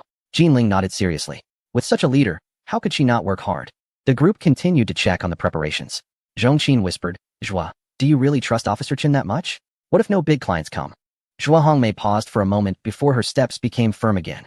To be honest, I'm worried too. But we can't let our worries hold us back. No matter what, forging ahead through difficulties is never wrong. At that moment, Zhua Hongmei saw Qin Yang walking into the banquet hall and couldn't he help but quietly ask, the guest you invited, there's no problem, right? At this moment, her inner tension and anxiety were exposed. She was not only worried about the big clients not coming, but also about the VIPs not showing up. Qin Yang appeared relaxed. They should come. It's really no problem if you can't come. Zhua Hongmei felt quite uneasy. What are you talking about? What if many major clients show up? They are here to meet with the big boss. Are you going to tell them the main person isn't coming? Isn't that just absurd? At that point, it wouldn't just be a matter of retaining clients. It would be completely offending them, making future cooperation impossible. Noticing that Zhua Hongmei's expression wasn't good, the beautiful directors Zhong Qin, Shui Yufeng, and Luigi felt heavy-hearted as well. They sensed that things weren't looking good. Starting from 11 o'clock, clients began to arrive. At the hotel entrance, the head of room services, Luigi, along with front office manager Ma Yin and sales manager Jean Ling, was responsible for the reception. At the banquet hall entrance, administrative director Zhong Qin and catering director Shui Yufeng, accompanied by administrative manager Jiang Qingying, were in charge of welcoming guests. Qin Yang stayed by Zhua Hongmei's side, personally attending to the guests who had already arrived. Hello, Mr. Zhang. Welcome. Mr. Li, you look more spirited than ever. Mr. Wang. Long time no see. You must drink more today. Zhua Hongmei greeted warmly, her smile never fading. There was no way around it. The flourishing business at Moon Bay relied on these major clients. Losing even one would be a tremendous loss. Zhua, you are getting more beautiful. Zhua, has the big boss arrived? Haha, he rarely attends events like this. You must have some influence, Zhua. Yes, if he comes, we should go greet him. I walked around and didn't see the big boss. Zhua, you aren't making false claims, are you? That can't be true. If the big boss isn't coming, my company has other matters to attend to and can't stay long. Everyone chimed in, all inquiring about Wang Huaiji. Zhua Hongmei felt immense pressure. She couldn't help but look at Qin Yang. Chapter 156, Unexpected Change, shocking everyone. The various executives were anxious, all asking about the big boss. It was almost certain that without news of Wang Huaiji, 80 of these people wouldn't have come. Once it was confirmed that Wang Huaiji wasn't coming, they would definitely disperse at once. This banquet would be a total failure. The hotel's crisis wouldn't just be resolved, it would worsen, making things even more difficult. Unfortunately, Zhua Hongmei had no idea whether Wang Huaiji would come or not. In desperation, she had to ask Qin Yang for help. Qin Yang certainly couldn't let Zhua down. He immediately took out his phone to confirm and urged Wang Huaiji to come over quickly. Just then, his phone rang. Looking at the screen, he saw it was a call from Wang Huaiji. Hold on, he's calling, Qin Yang said. Zhua Hongmei immediately quieted down, and the nearby executives also noticed the commotion and paid close attention. The call connected. Huaiji, have you arrived? Qin Yang asked. Zhua Hongmei and the executives were all taken aback. Oh my, the young people nowadays really have no boundaries. They don't know a bit of courtesy. No matter who the other person is, just call them by their name. The voice on the phone was unclear to them. Yang, I'm sorry. I called to let you know that I received a last-minute notice to accompany the mayor to a meeting. I'm afraid I can't attend your lunch. I really apologize. Hope it hasn't delayed you. Qin Yang was a bit surprised but still smiled.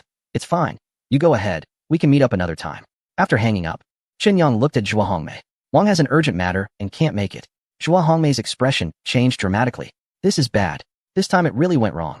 Sure enough, a few executives nearby immediately expressed their discontent upon hearing this. Real estate tycoon, Mr. Li glared at Zhua Hongmei angrily. Zhua, your hotel spread false information to trick us here. You owe us an explanation. Mr. Wang from the foreign trade company snorted coldly. What do you mean by this? Are you playing with us? I think we can skip this meal. Mr. Zhang from the clothing company shook his head in disappointment. I didn't expect Moon Bay to be so untrustworthy. There's definitely no future for this collaboration. In an instant, the crowd was furious. Almost all the major clients were very dissatisfied. If it weren't for a few female directors who sensed the situation and stepped in to persuade these big bosses, it's likely everyone would have left within minutes. Zhua Hongmei was anxious, like an ant on a hot pan, rubbing her hands and sweating on her forehead, muttering to herself, what to do? What to do? Qin Yang didn't expect that just saying Wang Huaiji wasn't coming would provoke such a strong reaction. Is it really that serious? Zhua, if Wang isn't coming, I can still invite the mayor's son. Zhua Hongmei glanced at him, showing no sign of happiness. Her eyes clearly said, you couldn't even handle Wang Huaiji. How could you dare say you can invite the mayor's son? That's an even more powerful figure. Qin Yang felt a bit displeased. Why doesn't this woman trust anyone? It's just inviting a mayor's son. Am I really going to lie about that? At that moment, Qinyang walked directly in front of the executives and announced loudly, everyone, don't worry. Huang can't come due to official duties. But I can invite the mayor's son over. Please remain calm. As soon as he said this, the venue fell silent. In less than 3 seconds, it erupted into even louder shouts. Clearly, no one believed Qinyang's words. Real estate tycoon, Mr. Li spoke condescendingly. Young man, who are you? What position do you hold at Moonbay Hotel? Qinyang calmly replied, administrative officer, at the supervisory level. A look of disdain appeared on Mr. Li's face. You, an administrative officer, a mere supervisor, dare to boast? Even Zhuit doesn't dare to say she can invite someone, yet you have the audacity to brag? Mr. Zhang from the clothing company couldn't help but interject. Exactly. Who do you think you are? Even the top secretaries can't be invited. Yet they claim they can invite the mayor's son? Do you know what the mayor's son is called? Mr. Wang from the foreign trade company is quite upset. He is very dissatisfied with the hotel, Zhuahongmei, and Qinyang. Your hotel is really terrible. You brought us here, and in the end, you couldn't even secure a VIP. Now you're foolishly claiming to invite even bigger figures, telling even bigger lies, and painting even bigger pictures. Do you really think of us as fools? Are you playing tricks on us? These executives are getting angrier one by one, and their words are getting harsher. Zhuahongmei is really anxious. This crisis, if not handled well, could truly leave the hotel in a slump. Honestly, she doesn't dare to blame Qinyang. After all, he is the boss and a young person. It's inevitable that he might be a bit impulsive in speech and action. However, she cannot forgive herself. She is the general manager, the primary person in charge. When the hotel has issues, especially such a significant crisis, she cannot escape responsibility. Sigh. Even if she resigns out of guilt later, it won't wash away her inner feelings of remorse. The atmosphere at the scene is extremely intense. These clients are all general managers, presidents, or chairmen of major companies. None of them are easy to deal with. Facing their anger, the hotel staff is genuinely panicking. Yet there is little they can do. Even the beautiful directors like Zhong Qin, Shui Yufeng, and Lu Yiji feel powerless. They are all wealthy individuals who would truly care about and respect the opinions of an ordinary person. Just then, 3 beautiful women walk in from the banquet hall entrance. They are Han Feishua, Feng Danqing, and Ding Xiang. Seeing Qinyang in distress, Han Feishua teasingly says, looks like we arrived just in time. It's rare to see you in such a troubled state. Qinyang forces a smile. Are you here to help, or just to enjoy the show? Ding Xiang laughs happily. Of course, we're here to help you, but it doesn't stop us from enjoying the show. Feng Danqing giggles softly, still looking elegant and extraordinary. A few executives present recognize the 3 women, especially Ding Xiang, who is the young lady of the Ding family. In Jiangqing, most truly wealthy big bosses know her. Seeing her chatting and laughing with Qinyang, everyone starts to speculate about Qinyang's identity. Could it be that he is not just a small supervisor? Just as everyone is greeting Ding Xiang and the others, another group walks in from the banquet hall entrance. Leading the way is a well-dressed young man, Huang Sanjin, accompanied by his wealthy second-generation peers. Many executives' eyes light up. Young Master Huang is here too? To be honest, while Ding's family is a global family with strong influence, their impact in Jiangqing is limited. In contrast, Huang's family is a genuine local power. At least 1/3 of the executives present are familiar with them. The Huang family has business dealings. The real estate tycoon, Mr. Li, was the first to rush over, wanting to greet Huang Sanqin. Zhuahongmei also had keen insight. Upon seeing young Master Huang arrive, she immediately rushed over. She knew very well the influence of young Master Huang and the power and connections of the Huang family in Jiangqing. If young Master Huang could support Moonbay, the benefits for the hotel would be substantial. Unfortunately, Huang Sanqin neither acknowledged Mr. Li nor responded to Zhuahongmei, but instead walked straight toward Qinyang, extending his hands with a broad smile from a distance. Brother Yang, thank you for the invitation. I hope I'm not late. Chapter 157. It's real. What do we do now? At the Moonbay Grand Hotel, in the banquet hall, Qinyang also smiled upon seeing Huang Sanqin. The two had a tacit understanding. Since Huang Sanqin was willing to accommodate, Qinyang would play the villain. Not late at all. As long as you're here to take care of business, you are absolutely welcome. Huang Sanqin was very pleased. As long as I can satisfy this gentleman, I'm willing to do anything. Brother Yang, with just one word from you, everything will be fine. Not only for me, but my group of little brothers, whose families all run companies.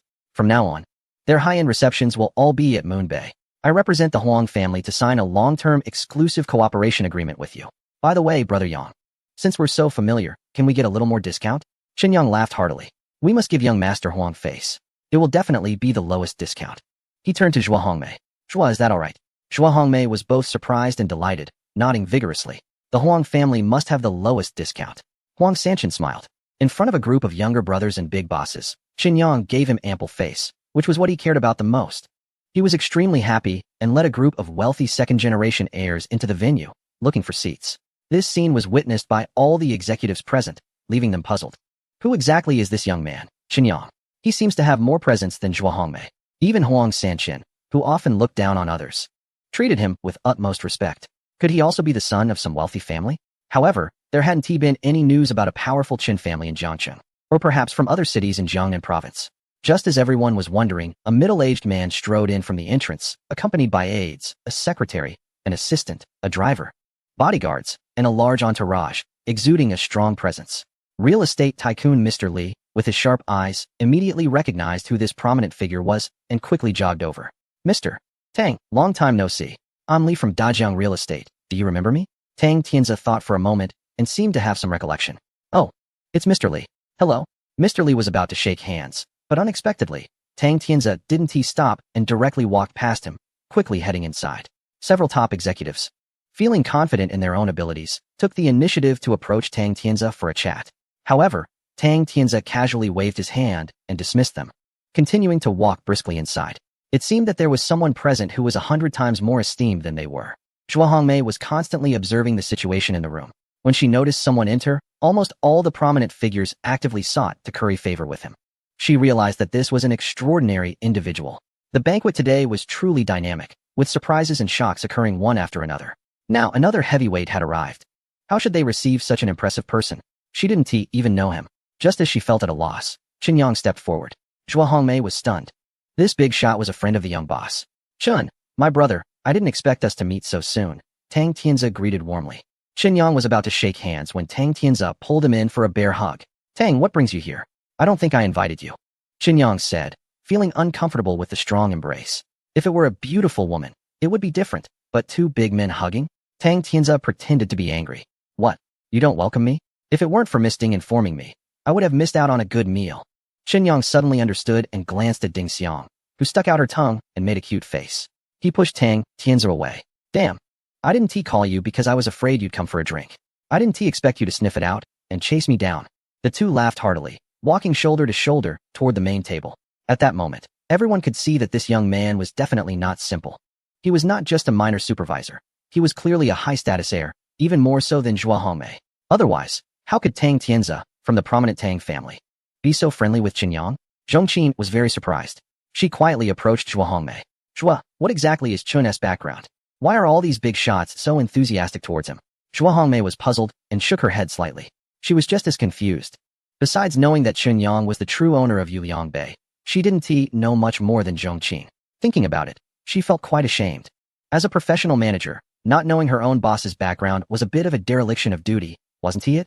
What was worse was that she had always assumed Chen Yang was just a lucky guy who amassed wealth out of nowhere, at most, a nouveau riche. Now, she realized that the truly ignorant and reckless one might be herself. Before Zhuo Hongmei could finish her thoughts, two more people entered the banquet hall, a man and a woman. The man was handsome, and the woman was stunning. Everyone showed expressions of shock and hurried to greet them. Of course, it wasn't just because they were good-looking. It's not just because of their identity. Having an impressive father is more useful than anything else. The skill of being born into the right family is truly important. If mastered well, one can take off right from the starting point. While others have various paths to success, he was born right in the heart of it. How can you compare? Young Master Li, you really came. We've been waiting for you for quite some time. The real estate tycoon, Mr. Li, is quick to act, being the first to rush to the front. Li Jie hails from a prestigious family and is quite adept in social situations, especially when he's there to support his brother. Naturally, he wants to make a good impression. He smiles and nods in greeting. Mr. Li, no need to be polite. Today is hosted by my brother. How could I not come? Mr. Li looks confused. Who is he referring to as his brother? Unfortunately, Mr. Li doesn't get a chance to ask further. A group of executives has already gathered around. Young Master Li, you finally arrived. Young Master Li, it's an honor to see you again. Young Master Li, nice to meet you for the first time. Here's my business card. Please take care of me. The atmosphere is lively, with all the executives pushing forward, eager to greet Li Jie and get familiar with him. In business, connections are everything, and Li Jie is the biggest connection in Jiangqing. This is the moment to shine. At this point, no one is mentioning leaving. Everyone is relieved to have come and not left halfway. They initially wanted to meet Wang Dami, but unexpectedly, a more impressive young Master Li showed up. Wang Dami is merely an aide to the mayor, while young Master Li is the mayor's own son. It's clear who holds more weight. Among the crowd, those who exchanged greetings and smiles with Li Jie felt their trip was worthwhile. Even a brief conversation with him could make someone excited for half a day, feeling happier than if they had earned $1 million. Handing over a business card and having it accepted by Li Jie felt like treasure to them, as if they had reached the pinnacle of their lives today. In short, everyone was happy. After being surrounded for over 10 minutes, Li Jie and his wife finally escaped the crowd. Qinyang was waiting nearby with a smile. Big brother, sister-in-law. Thank you for your support. Su Ruyan smiled back, but remained silent. Li Jie exaggeratedly wiped the sweat from his forehead. Brother, I'm really risking my life for you. You must drink a few more with me later, right? Qinyang laughed heartily. Sister-in-law, look at big brother. Not only does he bully me, but he also makes excuses to drink more. This habit needs to be corrected. Su Ruiyun lightly punched Li Jie. You, just say you want to drink. What day is it today? Am I going to stop you? Li Jie gave an awkward smile, while Qinyang laughed even louder. The crowd was startled by his boisterous laughter. Chapter 158, Key Decision, How to Break the Stalemate. Who would have thought that Qinyang, an administrative officer, a small supervisor? How could he actually be having a good time with Tang Tianze? Acting like brothers with the mayor's son? It all seems so unreal. Big brother, are you messing with us? Anyone with their eyes open can guess it. Qinyang is not simple. He must be a hidden big shot. At this moment, who isn't scared? Everyone is reflecting. Did I offend him just now? Thinking about it, it's over. Many big bosses felt their legs go weak. Especially those executives who had just reprimanded Qinyang. All of them were in a panic. Real estate tycoon Mr. Li was sweating profusely, unable to wipe it away. What a disaster. Who exactly is this young master? Why is he toying with us small fries? Is he pretending to be a pig to eat a tiger? Or is he just playing with us? Executives like Mr. Zhang from the clothing company and Mr. Wang from the foreign trade company were also quite frightened. This time, they really got into big trouble. How to remedy it? Go and apologize? Or offer a sincere apology? The big bosses thought it over and still couldn't come up with a perfect plan. They really wanted to slap themselves for their earlier words. What to do now? At this moment, all the guests had arrived. Zhuo Hongmei, as the general manager, was responsible for hosting the event. Qinyang was hiding aside, inviting Li Jie and his wife to sit at the main table. He also arranged for Han Feixue and a few other women to sit next to Su Riyun. They were acquaintances, so sitting together wouldn't be too boring.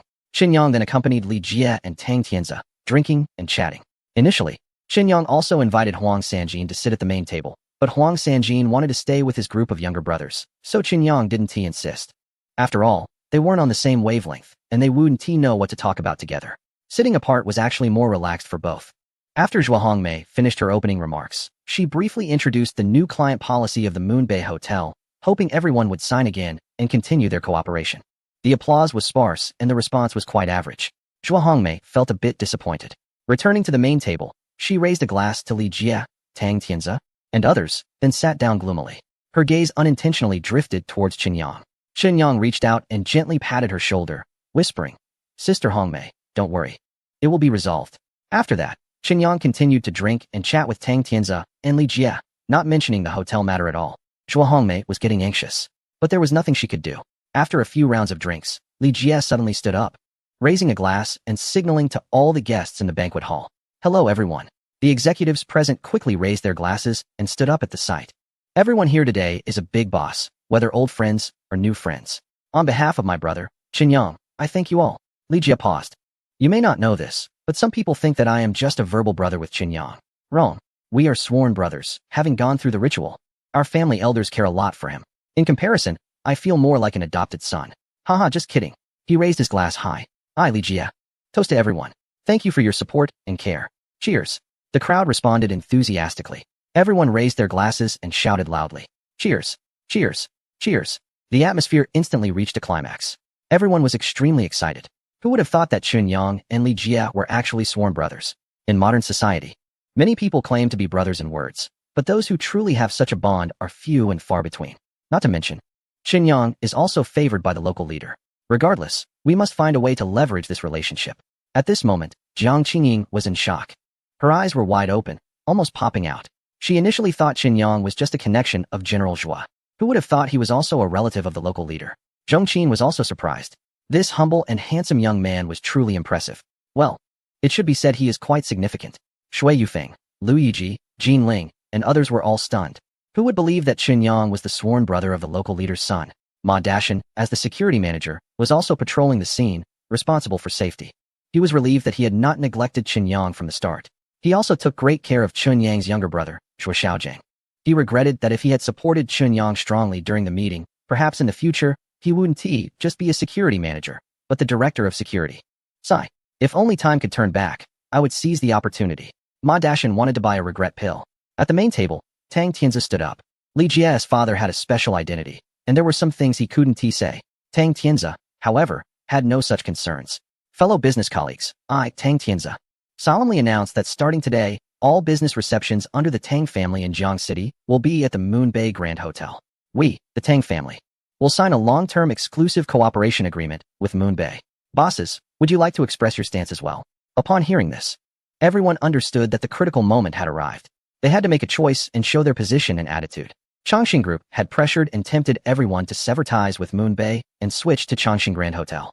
Now, with Moon Bay bringing out Li Jie and Tang Tianzi, these two powerful figures, how will you choose? For a moment, the scene fell silent. This was a big deal. Once a partnership was established with one side, it could easily offend the other. Both sides were strong. Who could afford to offend whom? The background of Moon Bay was deep, and its connections were extensive. However, Chongqing Grand Hotel was not to be underestimated either. However, Jiang City is a strong player with a prominent position. The Li family is as well known as the Huang family, and their influence should not be underestimated. Once you offend the Li family, it will be difficult to navigate in Jiang City. Who would dare to express their opinions easily? The real estate tycoon, Mr. Li, brightened up. Holding a glass, he approached the main table and nervously looked at Chunyang. Mr. Chun, I spoke out of turn earlier and said some inappropriate things. I sincerely apologize and will drink a cup as a gesture of goodwill. He tilted his head back and finished the drink in one go. Chunyang also stood up, smiling as he raised his glass. Mr. Li, you're too polite. I'll drink with you. Let us toast to friendship and leave past grievances behind. With that, Chunyang downed his drink as well. Mr. Li was delighted. He felt that although Chunyang was young, he had a broad mind. They instantly connected. Great. Thank you, Mr. Chun. I've decided that our company will renew the contract with Moon Bay, and it will be an exclusive partnership.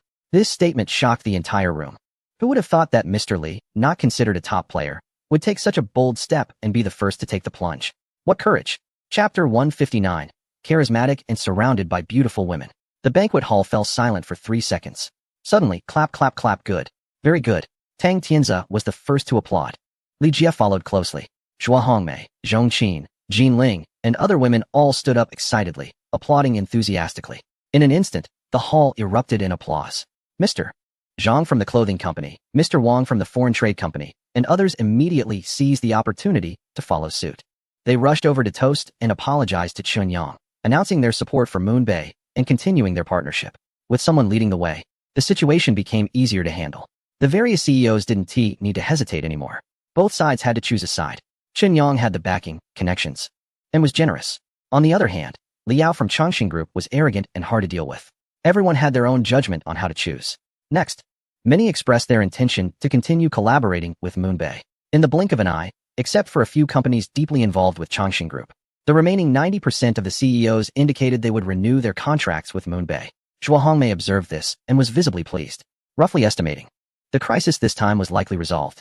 More importantly, they had gained a batch of new clients, including companies from Han Feishua, Feng Danqing, Ding Xiang, and others, as well as the Huang family led by Huang Sanjin, and the companies brought by a group of wealthy second-generation individuals. Additionally, several companies from Tang Tianzi and Jiang City were also included. With this influx of fresh blood, the performance of Moon Bay Hotel would definitely reach new heights. Jin Ling was absolutely thrilled. With these major clients, the pressure on the sales department would be greatly reduced. Moreover, hosting such a grand event today, the clients have seen the strong background of their hotel. It will become much easier to connect with clients in the future. This is all an intangible benefit. How could she not be happy? It's truly unexpected. Commissioner Chun is calm and composed, silently making such a big impact. That is really impressive. At this moment, in the hearts of these ladies, Chunyang's image has instantly elevated. Chunyang, along with Zhua Hongmei, Zhong Qin, and others, cheerfully sends off all the clients one by one. Li Jie, Tang Tianzi, Han Feishua, and others also take their leave. Chunyang personally sees them to the hotel entrance. When he returns to the small banquet hall, he finds Zhua Hongmei, Zhong Qin, Shui Yufeng, Luigi, and others all waiting for him in the lobby. Applause erupts throughout the room. Not only the directors and managers are clapping vigorously, but even the staff members preparing to clean up and tidy the venue are looking at Chunyang with eager eyes, clapping continuously. The applause goes on and on. Chunyang is taken aback. He quickly gestures to calm everyone down, saying, "Everyone, you are too enthusiastic. I can't handle this. Jean Ling, straightforward as ever, says. Commissioner Chen, this time you have worked hard, and we all admire you. Jiang Qingying also rarely praises him. I feel that you are too talented for such a small administrative role. I will actively apply to General Zhua to give Qin Yang more responsibilities. I would even willingly give up my manager position for him. Ma Dashan finally seizes the opportunity to make his presence known. Commissioner Chen, you are truly amazing. Lao Ma, respect no one but you. He gives a thumbs up, emphasizing his praise. Shui Yufeng smiles and says, this time, Commissioner Chen has made significant contributions. He has worked hard for our hotel. I also suggest promoting and giving him a raise to recognize his achievements. Zhong Qin smiles and replies, everyone. Your praise for Qin Yang makes me proud. After all, he is one of our administrative team. But it also puts a lot of pressure on me. I worry that our small establishment won't be able to accommodate such a great talent. I have a feeling you all want to poach him. The ladies burst into laughter. Shui Yufeng candidly adds, Sister Qin, Xiaoying, if you are willing to part with him, all positions in our dining department can be open for Qin Yang to choose from. Zhong Qin playfully pinches Shui Yufeng. You, Yufeng, are indeed having thoughts about Qin Yang. At Moon Bay, apart from Zhua Hongmei, Zhong Qin holds the most authority. It's not just because she is slightly older and more experienced. More importantly, Zhong Qin is like a big sister, caring for and looking after everyone. Everyone likes and respects her. When Shui Yufeng is in her hands, she instantly surrenders. Sister Qin, spare me. I won't dare anymore. After some playful banter, Zhua Hongmei coughs lightly, preparing to speak. Taking advantage of this joyous occasion, she wants to accomplish something significant. However, Luigi suddenly walked towards Qin Yang. Looking very serious. Everyone was puzzled. What was she trying to do? Luigi approached Qin Yang and bowed deeply, sincerely saying, Commissioner Chen, I'm sorry. Yesterday at the meeting, I spoke disrespectfully to you out of ignorance. Looking back now, I realize I was being too superficial. I sincerely apologize. She bowed again, hoping for his forgiveness. Everyone was a bit confused. No one expected Luigi to do this. Qin Yang was also a bit surprised, but he quickly helped Luigi up with a smile. Director Lu, what are you doing? Everyone shares their opinions in meetings for the sake of work. Besides, I just arrived, and everyone doesn't know me yet. It's completely understandable to be cautious and careful. The more gracious and magnanimous Qin Yang was, the more Luigi felt guilty. Just look at him. His demeanor, his generosity, his strategy. He achieves success without arrogance, holds power without being overbearing. He strategizes behind the scenes and wins victories far away. Commissioner Chen. Luigi was so moved, she couldn't find her words. Tears welled up in her eyes one moment, and a smile appeared on her lips the next. It was truly a mix of emotions. Qin Yang couldn't help but glance at Zhua Hongmei. Director Zhua, our team is really strong. Zhua Hongmei was quite encouraged. A hint of pride creeping onto her face. Clap, clap, clap. She clapped 3 times to draw everyone's attention. Everyone, I have some good news to announce. Today, we successfully hosted a banquet and secured all the major clients. What a celebration. Especially Qin Yang, who contributed significantly. I've decided to hold a celebration party tonight for everyone to enjoy together. What do you say? The women jumped up excitedly, cheering in unison. Great. Suddenly, Qin Yang's phone rang. He answered immediately. Sister Yin, what's the matter? On the other end, Bai Yuyin sounded frantic. Yang Di, something serious has happened at home. The situation is grim. Can you come over and help me? Qin Yang's heart raced. Sister Yin, don't worry, I'll be there right away. After hanging up, Qin Yang immediately explained the situation to Zhua Hongmei. Director Zhua, if possible, can we postpone the celebration to tomorrow night? I really can't make it tonight. Zhua Hongmei thought for a moment and looked at him tentatively. Postponing the celebration is fine. However, I have another suggestion. I wonder if you would agree? Qin Yang looked at her in confusion. What suggestion? Zhua Hongmei whispered. I want to take the opportunity of the celebration to hold an introduction meeting for the new boss, allowing everyone to meet the new boss officially. What do you think? Qin Yang was taken aback. What? Announcing their identity like this? Chapter 160, A Family Transformation. This news was too shocking. In a corner of the banquet hall, Qin Yang and Zhua Hongmei whispered to each other, while other employees looked at them with curious eyes. Sensing something unusual, these two people are acting mysteriously, as if they are hiding something from everyone. Are they having a secret relationship? At this moment, Zhua Hongmei is almost whispering in Qin Yang's ear, saying, You've pretty much figured out the situation at the hotel. There's no need to keep hiding it. If this goes on for too long and everyone finds out, it won't be good. I think the timing is just right. Qin Yang thought for a moment and nodded in agreement. All right, let us do it this way. Zhua Hongmei revealed a charming smile and immediately turned around to announce loudly. Everyone, I have another announcement to make. Zhong Qin's heart skipped a beat. Could it be that they are going to announce a relationship? Zhua is quite bold. Jiang Qingying and Zhong Qin exchanged glances, their thoughts surprisingly aligned. Their expressions of surprise were already written on their faces. Zhua Hongmei, of course. was unaware of their outrageous thoughts. Due to certain reasons, the celebration was postponed to tomorrow night, and we will add a new item to the agenda, which is to formally introduce the new boss to everyone. Do you want to know who the new boss is? Is he handsome? The crowd of women erupted in excitement. They had heard that the Moon Bay had a new boss, but for so many days, they had only heard the name without seeing the person. Oh wait, they didn't even know the name. Everyone was guessing whether the new boss was male or female, how old they were, whether they were stingy, and so on. Hearing Zhuo Hongmei